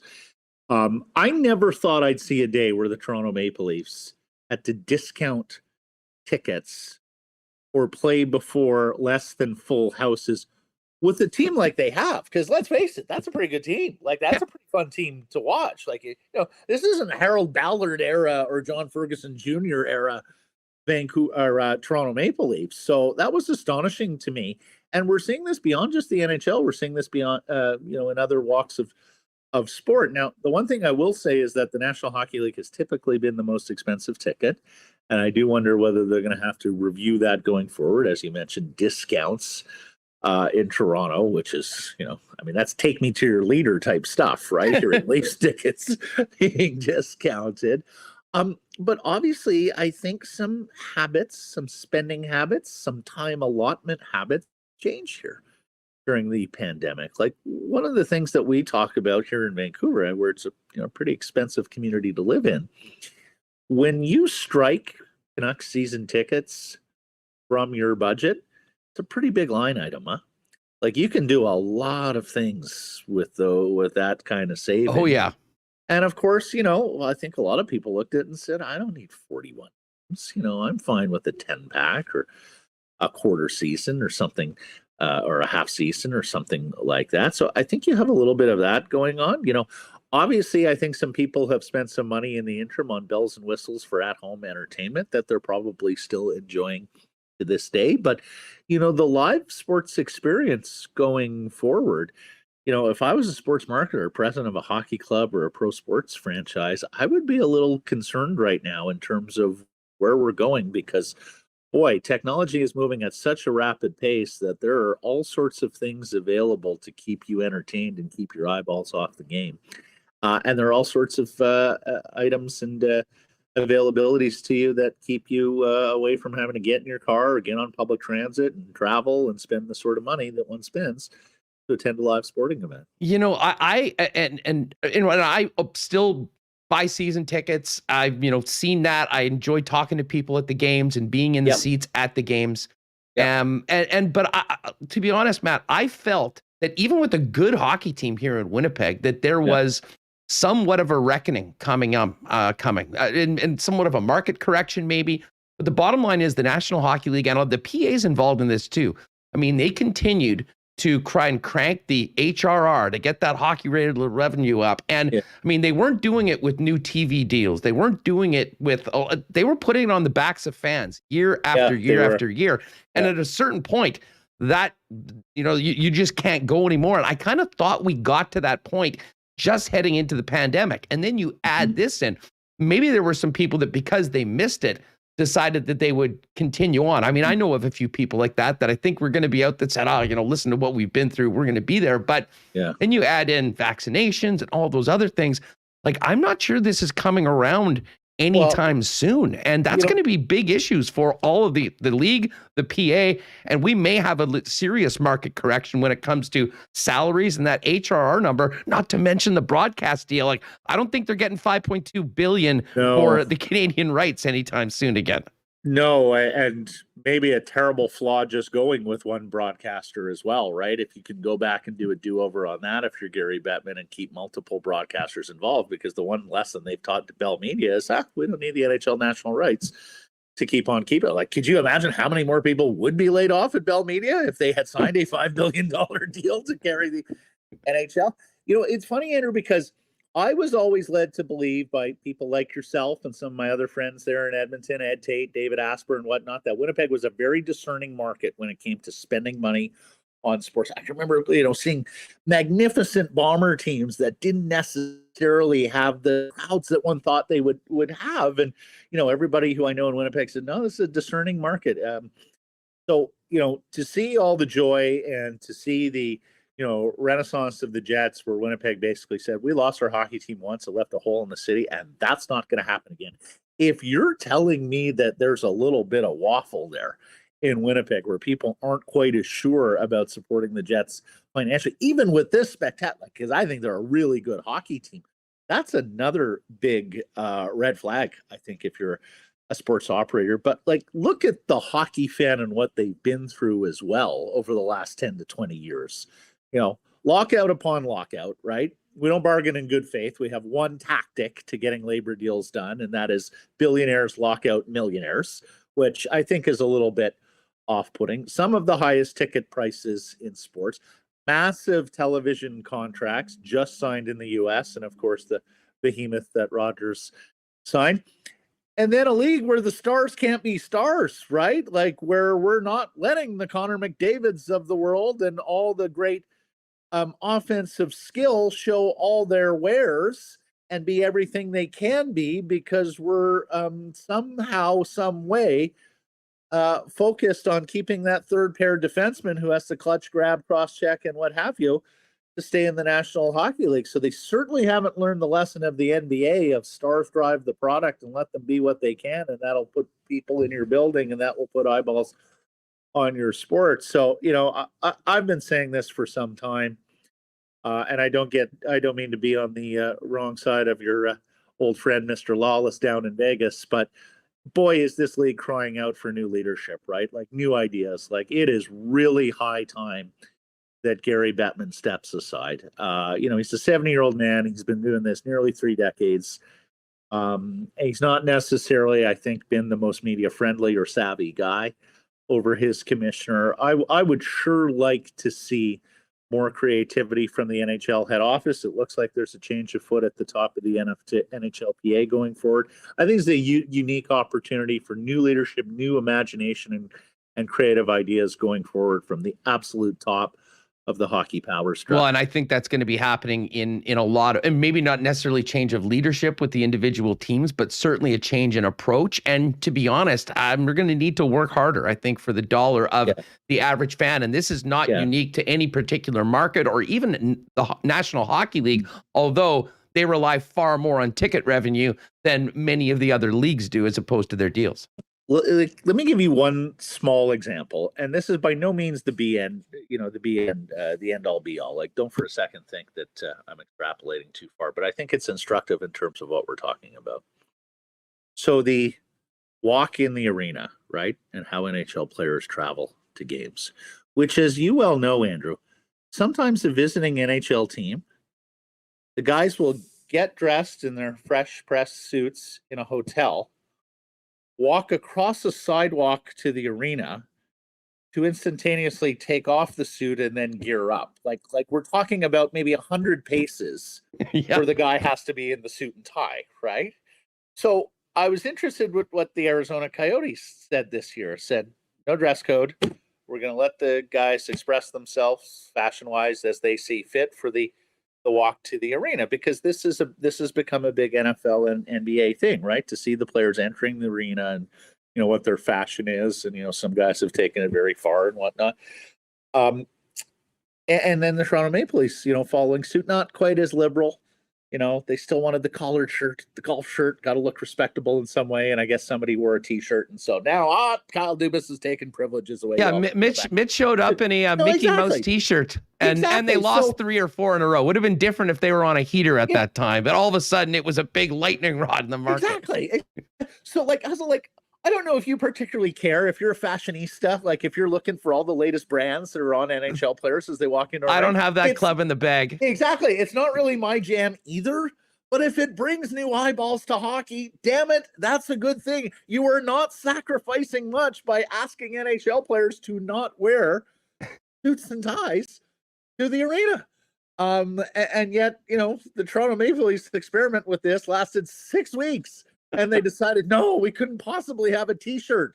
It's time to revert back to tradition. These are the sorts of things I'm talking about, brother. Like, these are the sorts of things that I think just really need a fresh set of eyes, a fresh once-over from leaders who aren't afraid to experiment a little bit, be a little bit more creative and imaginative in terms of the way that hockey is presented. Matt Sekeres is with us. Hey, Matty, before we go, looking forward to this game tonight. I mean, we'll see what the Jets have after 2 incredible games against the Edmonton Oilers this week. We know the Vancouver should be a desperate hockey team. coming in. Final one for you, and it's not about hockey, and it's not about what we spoke. Well, actually, it is a little bit. The one thing that has turned around that's kind of flies in the face of everything that we just talked about with the challenges of selling tickets and whatnot has been our Canadian men's national soccer team winning those games in Edmonton. How big of a deal was that on your program out in Vancouver? And are we getting into a time where we're seeing a fundamental change in the way that sport is viewed by the average Canadian? Absolutely. You take a look at that rating that it did for the game against Mexico, Andrew. Like, I don't know how it couldn't. It beat every NHL game on the docket it beat every CFL game on the docket this past week. We've paid a lot of attention here in Vancouver for a couple of reasons. Number one, we have an MLS franchise, and it's actually doing really well. It's in the postseason for the first time in 4 years, plays a game tomorrow. Secondly, of course, Alphonso Davies started his club career here, right? So we got to see this special prodigy at 16, 17 years old. There's a little bit of ownership, I would say, here from Vancouver and soccer fans in British Columbia of Alphonso Davies, of his story, because the Whitecaps sold to Bayern Munich for what is, I still believe to this day, a league record transfer fee in Major League Soccer. And so you're watching this young, prodigious talent who is so proud to be Canadian, right? And just a tremendous backstory of how he and his family got here to Edmonton. He's been an extraordinary ambassador for our country as well as the club here. And so the fascination of watching Alphonso Davies has been big, but also, this community, Vancouver, was, for my money, the hub of Canadian soccer for decade upon decade. I mean, you take a look at the composition of the men's and women's national teams over the years, it has effectively been half a provincial team here in BC. That's changing, and it's great to see that the Greater Toronto area and other parts of the country are now developing soccer players who make our national teams and go on to play professionally. But, this is the one city in Canada that had soccer culture, commercial soccer culture, going back to the 1979 Soccer Bowl victory of the Whitecaps. That was, a big deal on ABC. Jim McKay on the broadcast. He called us the Village of Vancouver. And they beat Tampa at Giant Stadium in New York. And it was a big deal. And they had a parade here. It was a huge deal. So this is a community with deep soccer roots. And we're absolutely watching the Canadian national team. They played a big match against Mexico here a few years back at BC Place, and Mexico destroyed us, right? It was clear you were watching a top 15, 20 soccer playing nation in the world with a 50 to 100 soccer playing nation in the world. And now we may be the best team in CONCACAF, right? It may be Canada, United States, Mexico, 1, 2, 3, go south, north to south in terms of the quality. So, being on the verge of qualifying for a World Cup, scoring goals and being entertaining on the ball, right? We used to go into these Mexico games, parking the bus and hoping for a break, and if not, a 0-0 draw. Just watching the evolution of this has been marvelous. So, my partner Blake Price calls Whitecaps games on TSN. We're both soccer fans, and so we've spent a lot of time on that story this week, and we will spend more time on that story as this journey continues. Yeah, the bandwagon, there's lots of room, but it is growing, and the women raised the bar, and now the men are sort of stepping up and kind of doing what we've hoped to. Matt, this has been such a great conversation. All the best to you and Blake, Rob, and the entire Sekeres and Price gang. Keep up the great work. Thanks for doing this, and looking forward to more chats in the future in our new space. Well, thank you for the opportunity again, Hustle. Love what you're doing there. All right. We're, as I mentioned, brothers in arms. Happy to continue collaborating with you, my friend. All right, great stuff with Matt Sekeres. If you do want to check out their program, just go on wherever you get your podcasts and throw in Sekeres and Price. We're going to get to the NFL Notebook in a little more with our main man, Lee Hacksaw Hamilton. On the way, do want to give a big shout out to our friends at Princess Auto. Next week, all week long, we'll be doing the show from Saskatoon following our 5 Manitoba teams trying to represent Canada at the Olympic trials for curling. Cannot wait for it. Princess Auto, of course, a great sponsor of curling in Manitoba and around the country. And of course, proudly sponsoring 2 of those Manitoba teams, Mike McEwen's men's rink and the Queen of Hearts herself, Jennifer Jones, on the women's side. Event gets going tomorrow. Shows begin Monday. here on Winnipeg Sports Talk. And of course, Princess Auto is where you'll find the best deals on the most unique assortment of tools and equipment around. Everything you need to complete the projects on your list or start something new is at Princess Auto. Family owned, headquartered Canada-wide right here in Winnipeg. 2 locations in the PEG where you can go to in person, or you can shop 24/7, 365 at princessauto.com. This weekend, before going to Saskatoon, I promised DQ Nick I'm going to come by and try that new steak burger. It looks the steakhouse burger. It looks amazing. And of course, you can get that at all 4 of the Nick and Nicky DQs, the DQ in Niverville, where Nick was doing a little double duty, helping out with some busy lunches this week. Gotta love a guy that, steps into the kitchen when need be. And of course, the DQ Northgate, DQ Polo Park, and DQ St. Anne's, which is now open year-round and available on Skip the Dishes and Uber Eats. And of course, if you do need a cake, hit them up on Instagram at DQ Manitoba. They'll get a custom made for you, ready to pick up at any of the 4 Nick and Nicky DQ locations. I was telling you about Little Brown Jug. I did forget one thing. New beer alert. The 5-year anniversary brew, the Brute IPA, is now available. It's a celebratory beer brewed for Little Brown Jug's 5th anniversary, a champagne-like extra dry IPA with flavors of citrus and stone fruit. Might be a great thing to add to the weekend docket for you. Of course, coming up, we will have our Canadian Club Marble Race. At the end of the program, a CC and WST hoodie, a Canadian Club I Love Rye package available as well. And we will also get to the Coolbet Lines of the week. And some of those lines will include the National Football League on the weekend. And that's what we'll get to right now with the legend himself, Lee Hacksaw Hamilton. Hacksaw, thanks for doing this. Have you recovered from the incredible gripping excitement of that Thursday nighter last night? Yeah, great to be with you, Hustler. Yeah, tough night for the Atlanta Falcons. And obviously, New England's really put this package together. They are playing vintage Bill Belichick defense, and that kid quarterback's pretty good. But I felt really bad for Matt Ryan. And as we had talked off the air, I mean, that's a great veteran quarterback who's just getting the stuffings knocked out of him because he doesn't have a team around him. And this is an indictment of the organization. And Troy Aikman was sitting there and talking about, well, they got to clean this up. They got to clean a lot of stuff up. Matt Ryan took 4 sacks, 12 hits. There were 6 tackles for losses, 4 interceptions in the game. I mean, and it was all because there was no protection at all. So I felt really bad for him. He's had a great career, but unless they do something to change what they're running offensively, he's going to wind up in the hospital before the end of the season. I thought it was one of the worst performances I've ever seen of an offensive lineman. It's one of the worst beatings I've ever seen a quarterback take, and he kept getting up. But that leads into what we're going to talk about, and it's a midseason report card for the teams around the NFL, Andrew. So what I thought I would do is just blitz through the divisions and just give you a couple candid comments, and if you want to follow up with that and argue with me, that'd be fun and dandy. In the AFC West, where I'm based and where you root for, Chiefs are back. Chiefs are back, Lee. Yeah, Kansas City's kind of rallied back a little bit. I think the big thing in Kansas City is that the offensive line has not been what the offensive line should be. They invested a lot to get Orlando Brown out of Baltimore, and he played, I think, very erratically and very poorly at left tackle. And some of the other guys they brought in, Joe Thuney, New England, they just haven't done a good job. Patrick Mahomes just seems to be under siege all the time.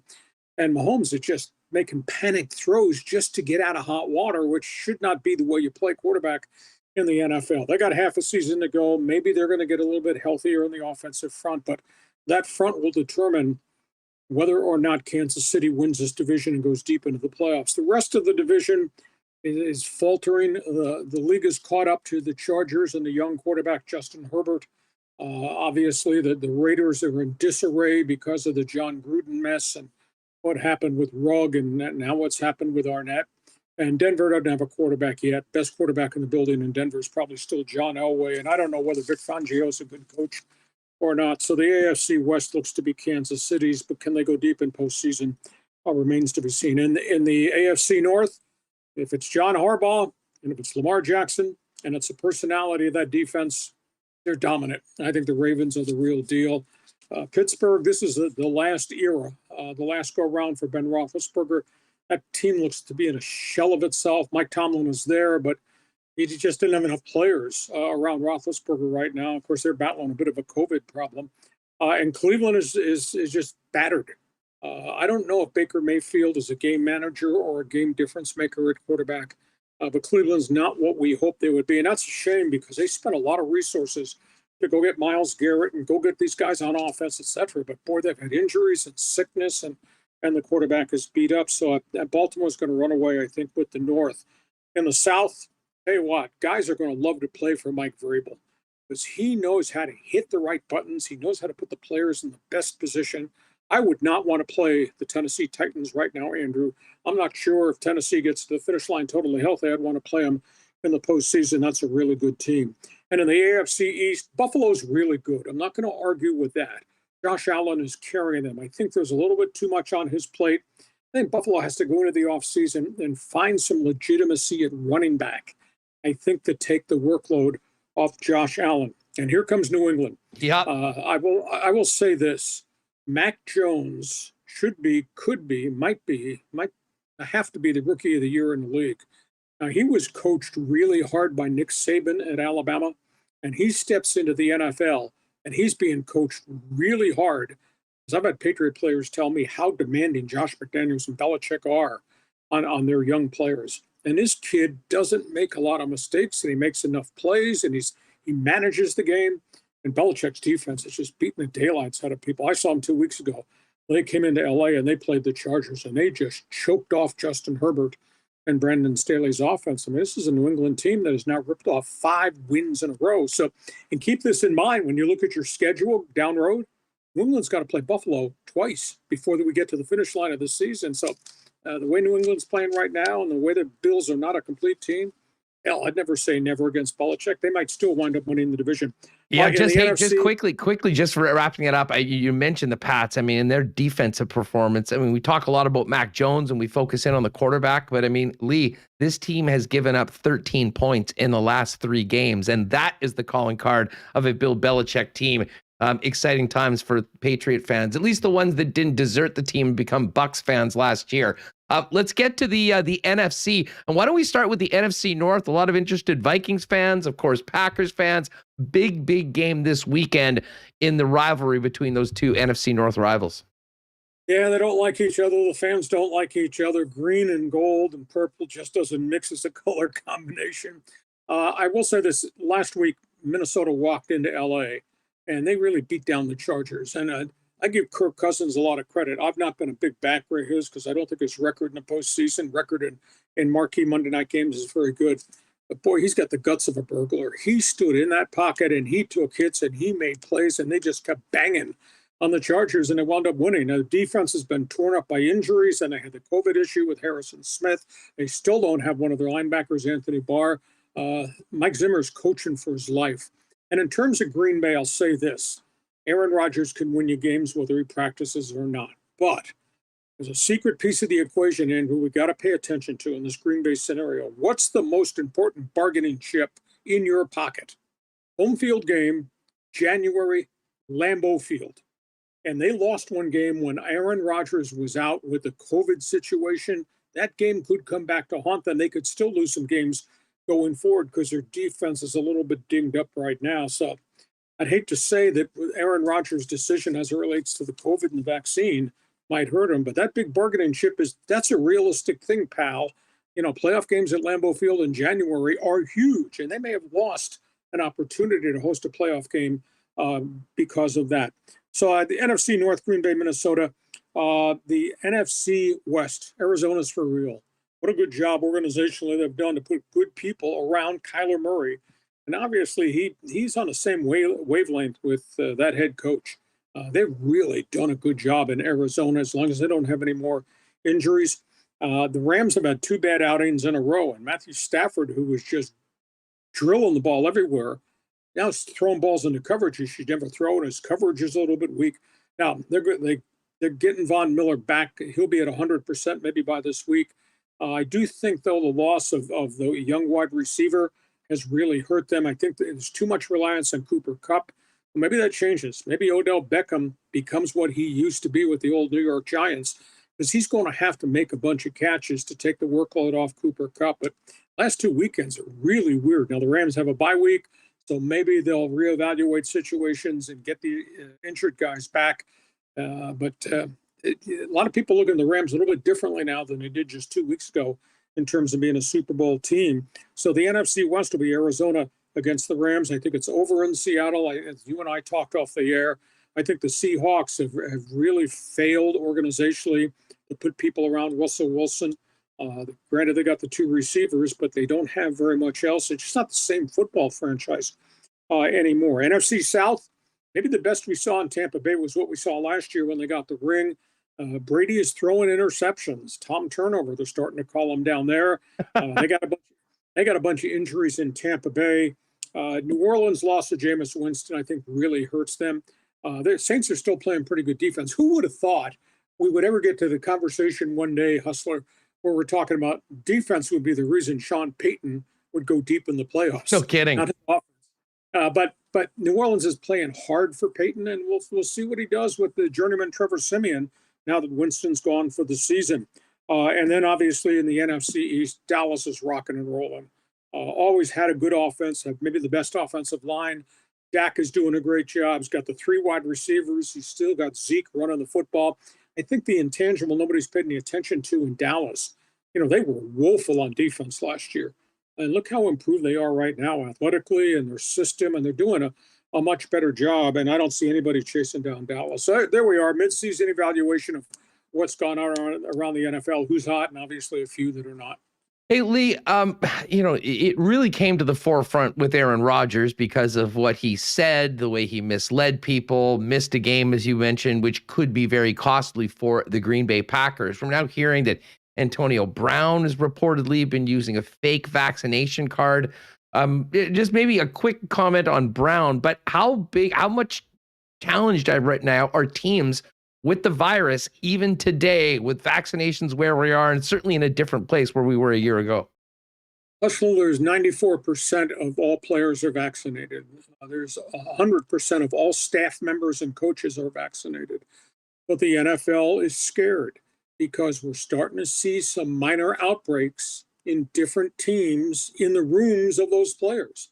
The Chargers right now have 4 defensive linemen who are either positive or have been isolated because of close contact, including their superstar defensive end, Joey Bosa. Now, Bosa's unvaccinated, but he was very public about not having the vaccine way back when, whereas Rodgers didn't quite answer the question correctly.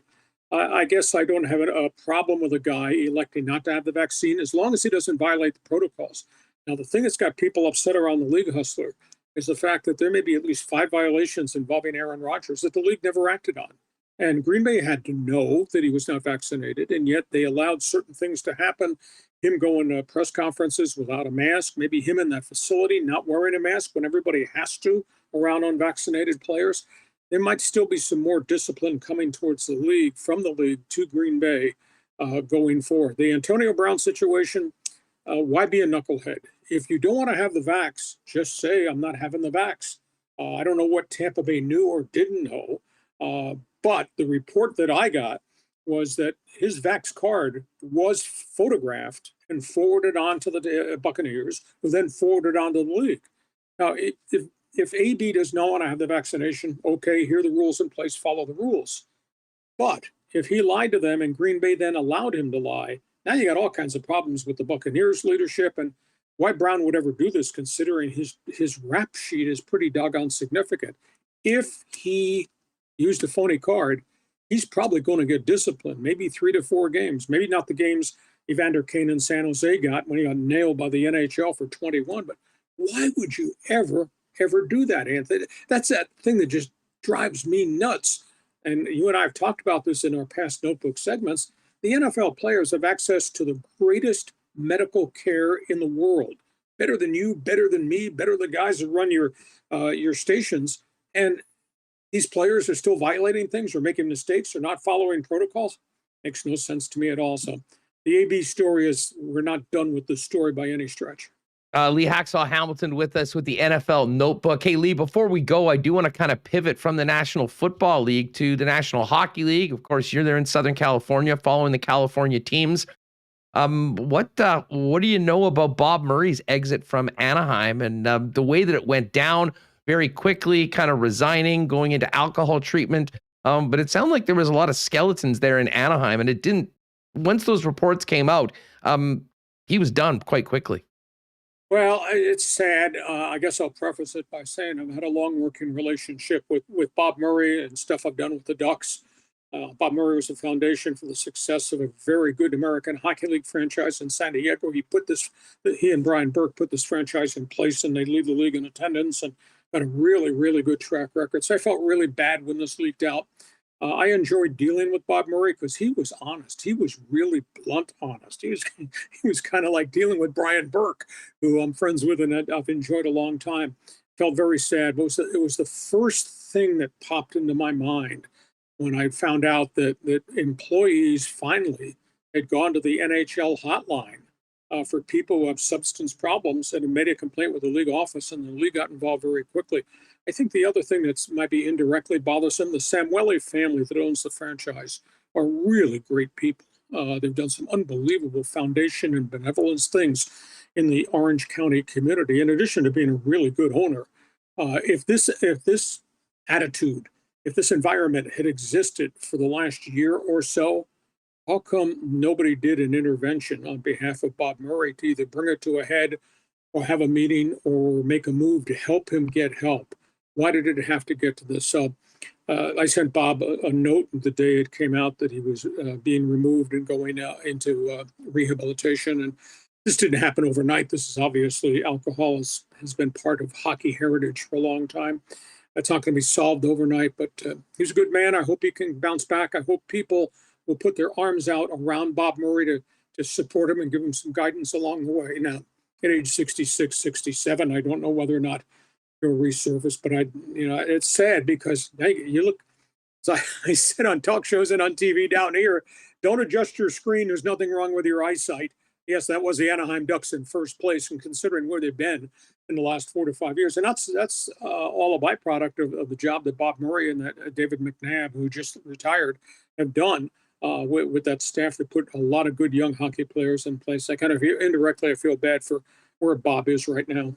Yeah, and you nail it. I mean, the Ducks and the Jets have seen the Ducks a lot. I mean, they've already played 3 times this year, the season series over. But, I mean, Troy Terry, one of the great stories so far this season, and a Ducks team that not much was expected, at least this quickly, really acquitting themselves very well early on the season. Lee Hacksaw Hamilton is with us. The website is leehacksawhamilton.com. Lee, what are you cooking up heading into a big NFL weekend, a big sports weekend in general? Well, all your viewers and listeners there in Winnipeg, I hope they'll check my website. Once they're done watching you, we write a ton of stuff every day. I know you're home at night. Hey, punch up my website later in the evening because I post it pretty late for the next morning. Ton of stuff about, obviously, NFL matchups, NFL storylines.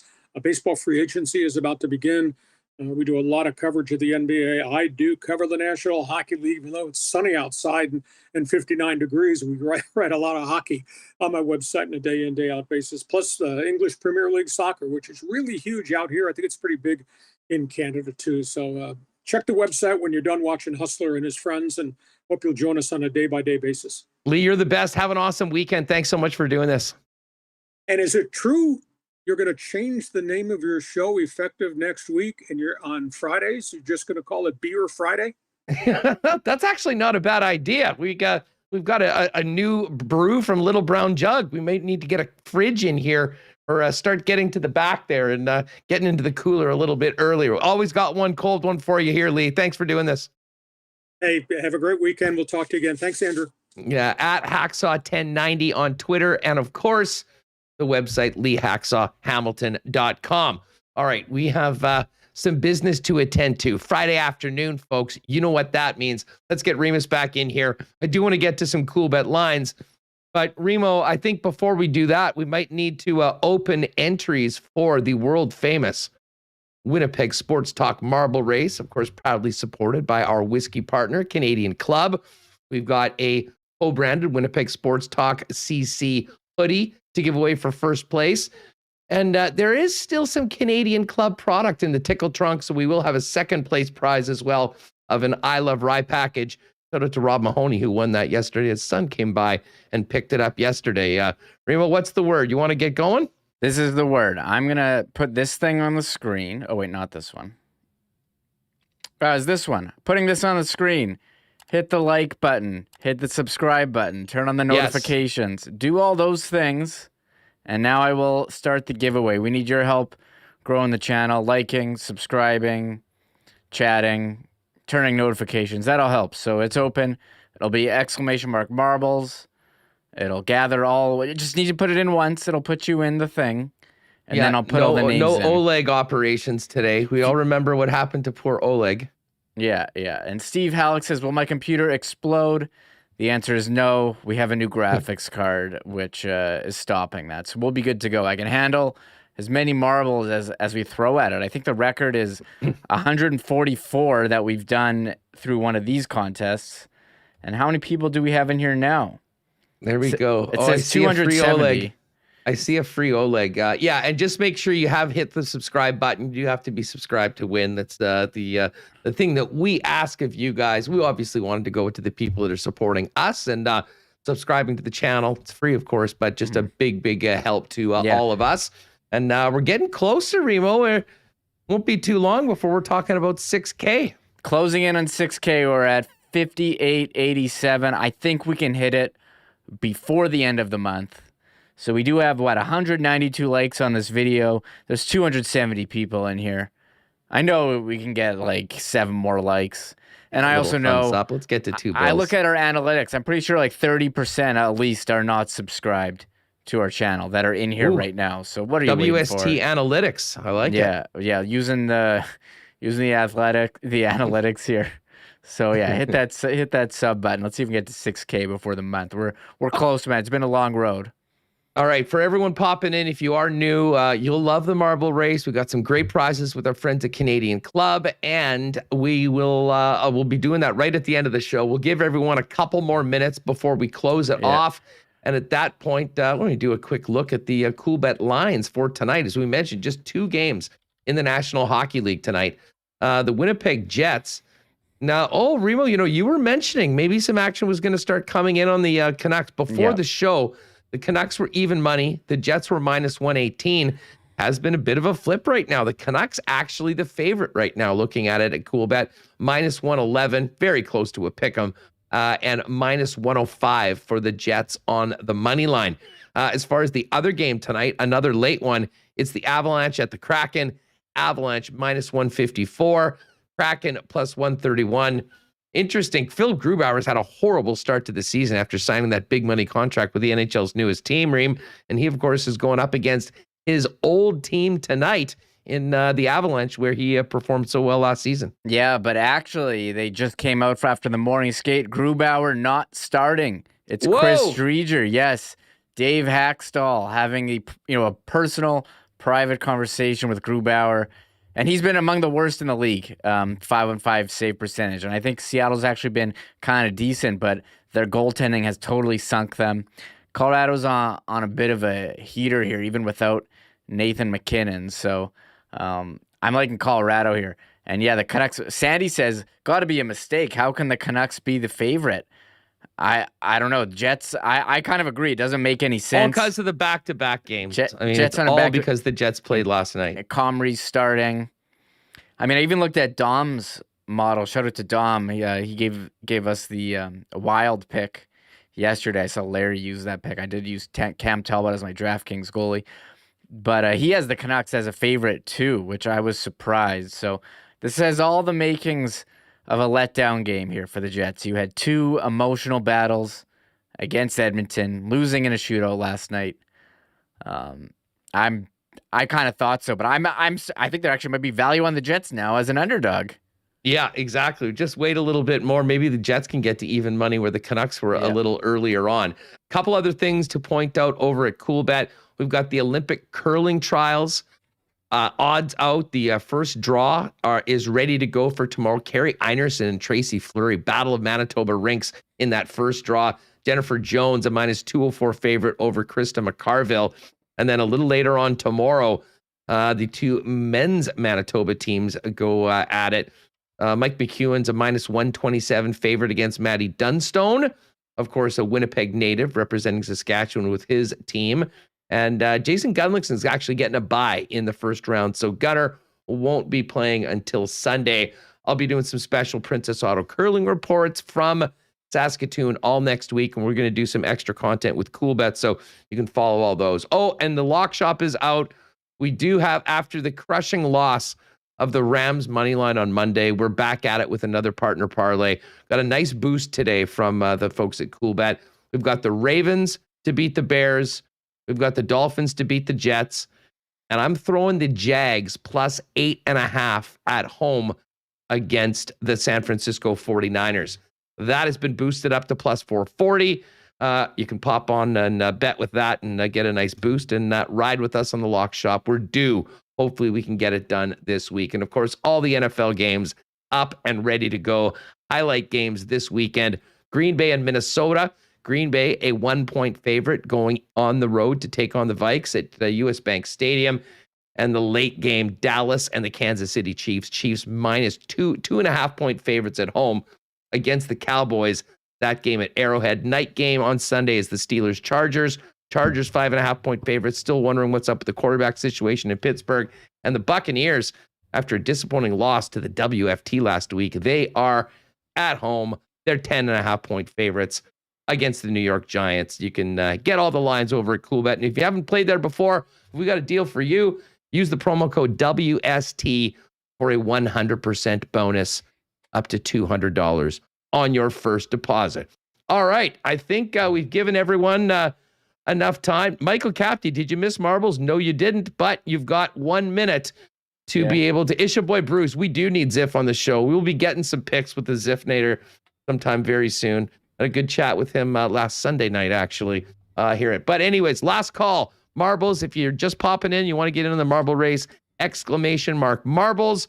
We'll give you another 30 seconds to do that. And then Remis, you can close it off, and we'll get ready for the world famous Winnipeg Sports Talk Friday marble race. Oh, there's Royal Sports in there. I do have some Tim Horton's cards if you wanted me to do a opening at some point as well. We've been doing that on the Fridays. People are asking if Wheeler will score, will not score. We want Blake Wheeler to score plus 280. And there he is to score a point. Some people are asking about that. Minus 111 for Blake Wheeler to score 1 point.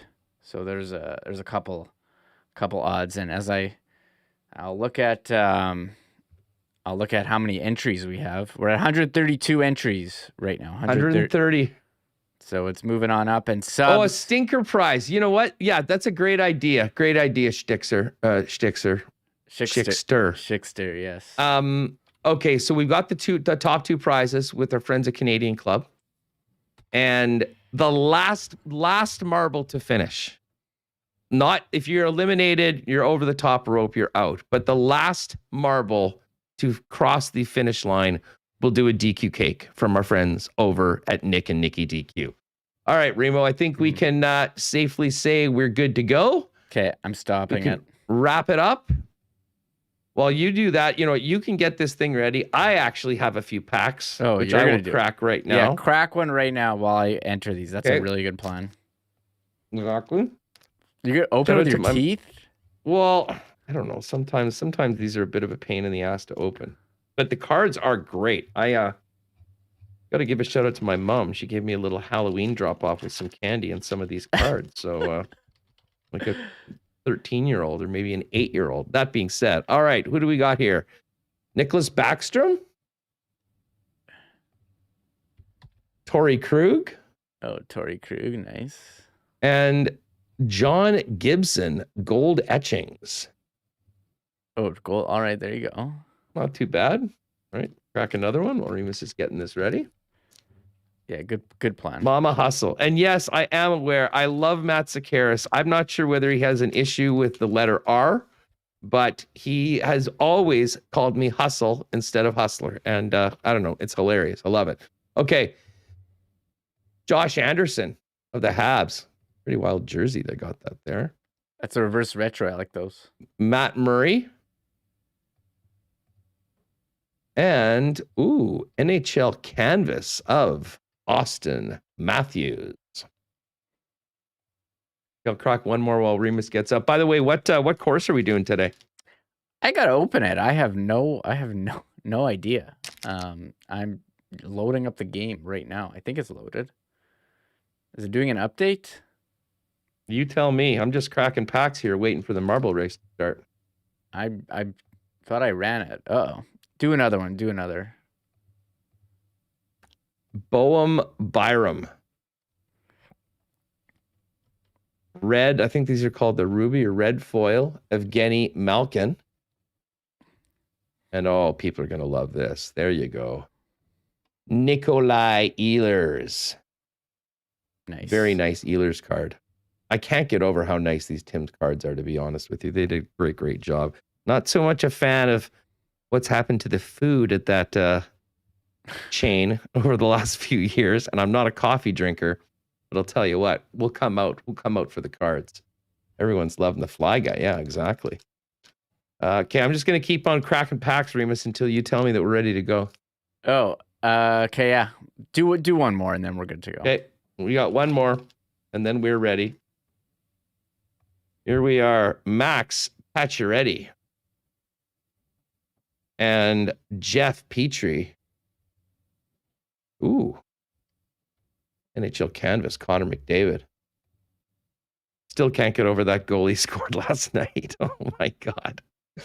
That was something else. All right, so there you have. There's our little pack cracking interlude. Now I think we're ready to go. We've got the Canadian Club WST hoodie. We've got the I Love Rye package for the top 2 finishers, and the last marble to cross the finish line. We'll get a DQ cake for you. All right, Remo, let's get this race on the road. All right, we're here. I can pick a track. If you want a lengthy one, we could do. Just pick one that sounds good. Oh man, let me find. Oh, what's Pixels? No, I don't want that one. Let's do. I think we did Taking Flight Light last time. Convergence we've done. Oh, the Lucky Few. How about that one? The Lucky Few. That sounds like there might be a lot of eliminations, which might be great. You said the person who finishes last. They have to finish. Yes, yeah. It's not if you get eliminated, you're done. You got to cross the finish line. David Pasternak, and then Patrice Bergeron, Superstar Showcase. Is that good? Are those worth anything? I mean, I'm not really too sure. The Hockey Hero is the one that everyone wants to get. I think Wheeler is the Jet. I did get a Thomas Chabot from the Sens a little earlier. I'm hoping to get another. All right, here we go. All right, we will. It's all on the line. Friday afternoon. You're new. This is how we finish up the week on Winnipeg Sports Talk. It's always a blast if you're joining us on YouTube. If you're a podcast listener, certainly go and check out the channel. And if you can maybe sneak away and jump into the chat on Friday afternoon, always a heck of a lot of fun. Again, folks, make sure you've hit the red subscribe button. Great to see 222 likes. Thanks so much for doing that. So, Remo, without further ado, let's get this show on the road for after another great week on WST. All right. I'm hitting go. And we're off. We are off, ladies and gentlemen. Lots of marbles today. We got the controls here, looking at it. Locked up. Chris Vermette's there. Kevin Kowalik, Rambler. Now, going down these tubes, who will be first? Who will be the first to get through? There goes Timmy Two-Shoe. Bye-bye. Oh, there is already had an elimination. Greg M's there. Schickster always seems to do well in these. He's won once. He sniffed around the top 10 last time, I'm sure, as well. Now we're getting down to Greg M with a great run so far. Really looking good. Schickster's been in second place for a while. Tacos or sandwiches? There's another strong one. But Greg M leading the way right now. But as you can see, is Greg M still in? Oh, I thought just about got eliminated. But Greg is still leading the way. A nice, healthy lead for Greg. getting into this top row, but now we're getting some, he's getting some company. Robert, Frosty Winnipeg is in the mix. I do see Schickster there, tacos or sandwiches. Robert actually temporarily got into the lead, but this is difficult. No one's gotten through first. Oh, Greg M, back in the lead. Who's right behind him? Oh, Rebels guy just shot ahead of him. Wow, Rebels guy with a huge boost. Hasn't been able to get in there, though, I don't think, as of yet. So Rebels guy is in first. Greg M is right behind. Daniel Heford. Daniel was a winner last week. Rebels guy, okay, we were starting to get some major eliminations. Rebels guy is still there. Rebels guy is the winner. Congratulations, Rebels guy. Let's see if Greg M, after such a strong one, can get in second. And Greg M, strong performance, wins the I Love Rye package. Now, here's where it's going to get interesting as we wait for everyone else. Now, the last marble to cross through will be our final winner. I'm seeing Ernie, Dermot Crotty, Mike Irving. We are getting some eliminations. We weren't joking about that. Rebels guy, great work. So, hey, Rebels guy and Greg M, hit us up with an either hit us up on Twitter with a DM, or you can email us, winnipegsportstalk@gmail.com, and we'll make arrangements for you guys to pick up your prizes. Although we might have to do it after next week because I'm going to be gone all next week. Still a lot of marbles coming through. A few of the regulars. I see Dan Jets fan. There's Wayne Jones, Mark A, TB Covers. Les Thompson. Les is a former winner. Oh, there's Jeff Cabillas. Fashionably late, Cabillas. Well, sooner or later, it will be your day. But we're coming down to it. Waiters, Schmidt-faced. Love that line. Stonewall Dave, Brown-Eyed Girl MJD, Michael Smith, and Ryan Kernicki. Ryan could be the slowpoke that actually makes this happen unless... I think Ryan Kernicki got busted out. So who was the last one in? Remo, go down to the end of who actually finished. Michael Smith 3 was the last Michael one. Smith the third. Oh, Brown-Eyed Girl MJD, second last, just about there. Oh. Okay, so Michael, send us your info as well. Winnipeg Sports Talk @gmail.com. And include your number, your phone number as well. We'll get you. Exactly. There you are. You got a cake. And then we'll get you set up. Let us know which of the 4 Nick and Nikki DQs as well. Niverville, Northgate, Polo Park, St. Anne's that you want to pick it up. And as far as Greg M and Rebels guy, congratulations. Hit us up and we'll make sure we get you those prizes all set up. Wow, a great 2 hours. Big thanks to Hacksaw. Of course, Ken Wiebe and Wiebe's World and Rennie, Sean Reynolds, will get going tonight. Man, I don't know what time that show is going to probably start. Sometime around like 12:45, something like that. The IC guys, as always, will be right on after the game. They'll do their show tomorrow. And then a weekend off for the Winnipeg Jets and back at it on Monday, hosting the Pittsburgh Penguins. We'll have a big show on Monday, recapping everything that happened over the course of the weekend.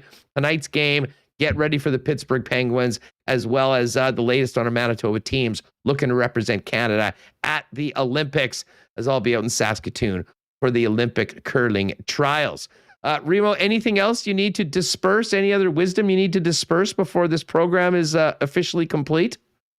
Yes. You know what? We actually need to give a shout out this week, Hustler, before we forget. Thank you for reminding me about this. Thank you. Yeah. So we run our DraftKings contests, and we actually have a bunch of spots open for CFL. It may not fill. We have spots for NFL, but we've been doing them for years. $3 entry.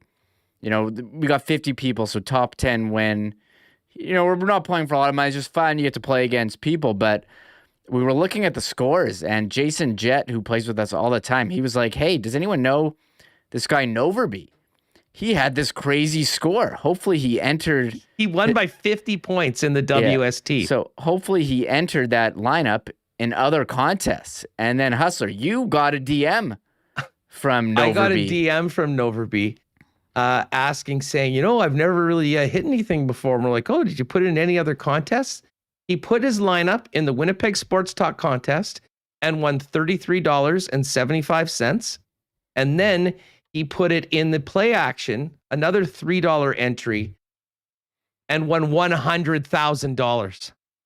First place. WST has never been represented better when it comes to betting, fantasy, anything than our guy Noverby. What an incredible win. So 2 $3 entries, a grand total of $100,033.75, $33.75 from the WST contest, and $100,000. I still can't believe it, but we were mentioning and we were waiting to do this, figured at the end of the show or the end of the week would be a perfect time. Congratulations, Noverby. Let's see if you can go back to back this week. You'll probably end up finishing like 45th out of 50 in the NFL, but you only need to do it once. So that was unbelievable. What an incredible win for our guy Noverby. Yeah, let's just I'll bring you up his lineup right now. He had Dak.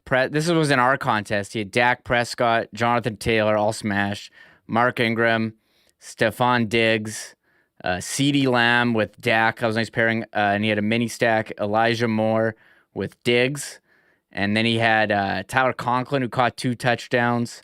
And this was the big one, A.J. Dillon, who got into the game because Aaron Jones was hurt. And then the Cowboys defense going ham on Atlanta, who is terrible with a defensive touchdown, 3 picks, 215 points. So shout out to Noverby, $100K richer. And the text message he sent you was so funny, Huss. It really was. You know what? I'll just, I won't show it up on his, on the thing, but I do have it here. And he said, "Hey, Huss, DraftKings question for you. Is there anything special a person needs to do to withdraw from the website? Never withdrawn before, and I just won a sizable contest. Figured I'd reach out to the experts. And thanks to you and Remis for doing the weekly contest. Without it, I wouldn't have entered the other one that had the big payout. And thanks again for putting the contest together." So, listen, I know there's a lot of people that grind hard and, putting a ton of contests. And, I'd rather just bet the game than do like 20 DraftKings entries, but I do love it. It's so much fun to follow. The app's great, but to hear one of our people taking their WST entry, throwing it in the play action and winning the damn thing for $100K is, Remo, I hope at some point in the history of this program, we will have a story that even comes close to rivaling what our guy Noverby did. Yeah, absolutely incredible. One lineup in the $3 play action. I think there's $1 million prize pool and $100K to first or something like along that line. To put in one lineup and win and beat everyone. Unbelievable. I know we have had some winners. David Asplund, who's in here, he won a couple thousand on a CFL. And I don't know if he's in here, but Dynamike 11, who's always in the contest, he won a big one. He had a big week last year. You just need 1 week. You got to hit the right combinations. I know that guy Noverby's been playing with us for a while, but it hit just very fun, very casual. $3 in ours, $3 in the big one, and absolutely hit it out of the park. By the way, 31 out of 50 right now. So we've got 19 spots for the NFL contest, and we've got 10 for the CFL. I think some people maybe a little less in on CFL because of how tough it is in the final week. So if we can get 10 more people in, that contest will run. And and Remis has done an NHL one. I'll get on that. I missed the NHL one yesterday. And again, it's just a Winnipeg Sports Talk. If you search leagues, join it, or hit us up with a tweet. We'll make sure you're entered, and we'll take it from there. All right. Well, anyways, congrats again to Noverby. Thanks to everyone that's been with us. It's been an awesome week. Can't wait for this game tonight and to get up to Saskatoon and fire up the show with Chris Abbott and Coolbet, following our Manitoba teams at the Olympic trials next week. And of course, getting ready for that big game with the Pittsburgh Penguins in town on Monday. Thanks again to all of our great sponsors, including Little Brown Jug, just about to celebrate 5 years. Check out that new beer they've got. Vita Health Fresh Market, Boston Pizza, our friends at Royal Sports, Not Autocorp, Culligan Water, Manitoba Battery, Coolbet Canada, of course, our friends at Canadian Club. Great weekend. Great time to maybe get into the CC, available at all your local Manitoba liquor marts. And of course, the Nick and Nikki DQ Group and Princess Auto, We'll also be talking with Princess Auto out at the curling event all next week. Folks, thanks to Hacksaw, thanks to Maddie Sekeres, and of course, Ken Wiebe, Michael Remis, and all of you for making us a part of your day. Hit that subscribe button. If you're listening on the podcast, do us a favor, rate and review. That's a big help. And most importantly, enjoy this game tonight. Have a great weekend, and we'll talk to you Monday afternoon, 1 p.m., right here on Winnipeg Sports Talk Daily. Oh, my God! Oh! Shut it down! Let's go home! Thanks for tuning in to Winnipeg Sports Talk Daily. Make sure to subscribe on YouTube and your favorite podcast feed at winnipegsportstalk.com.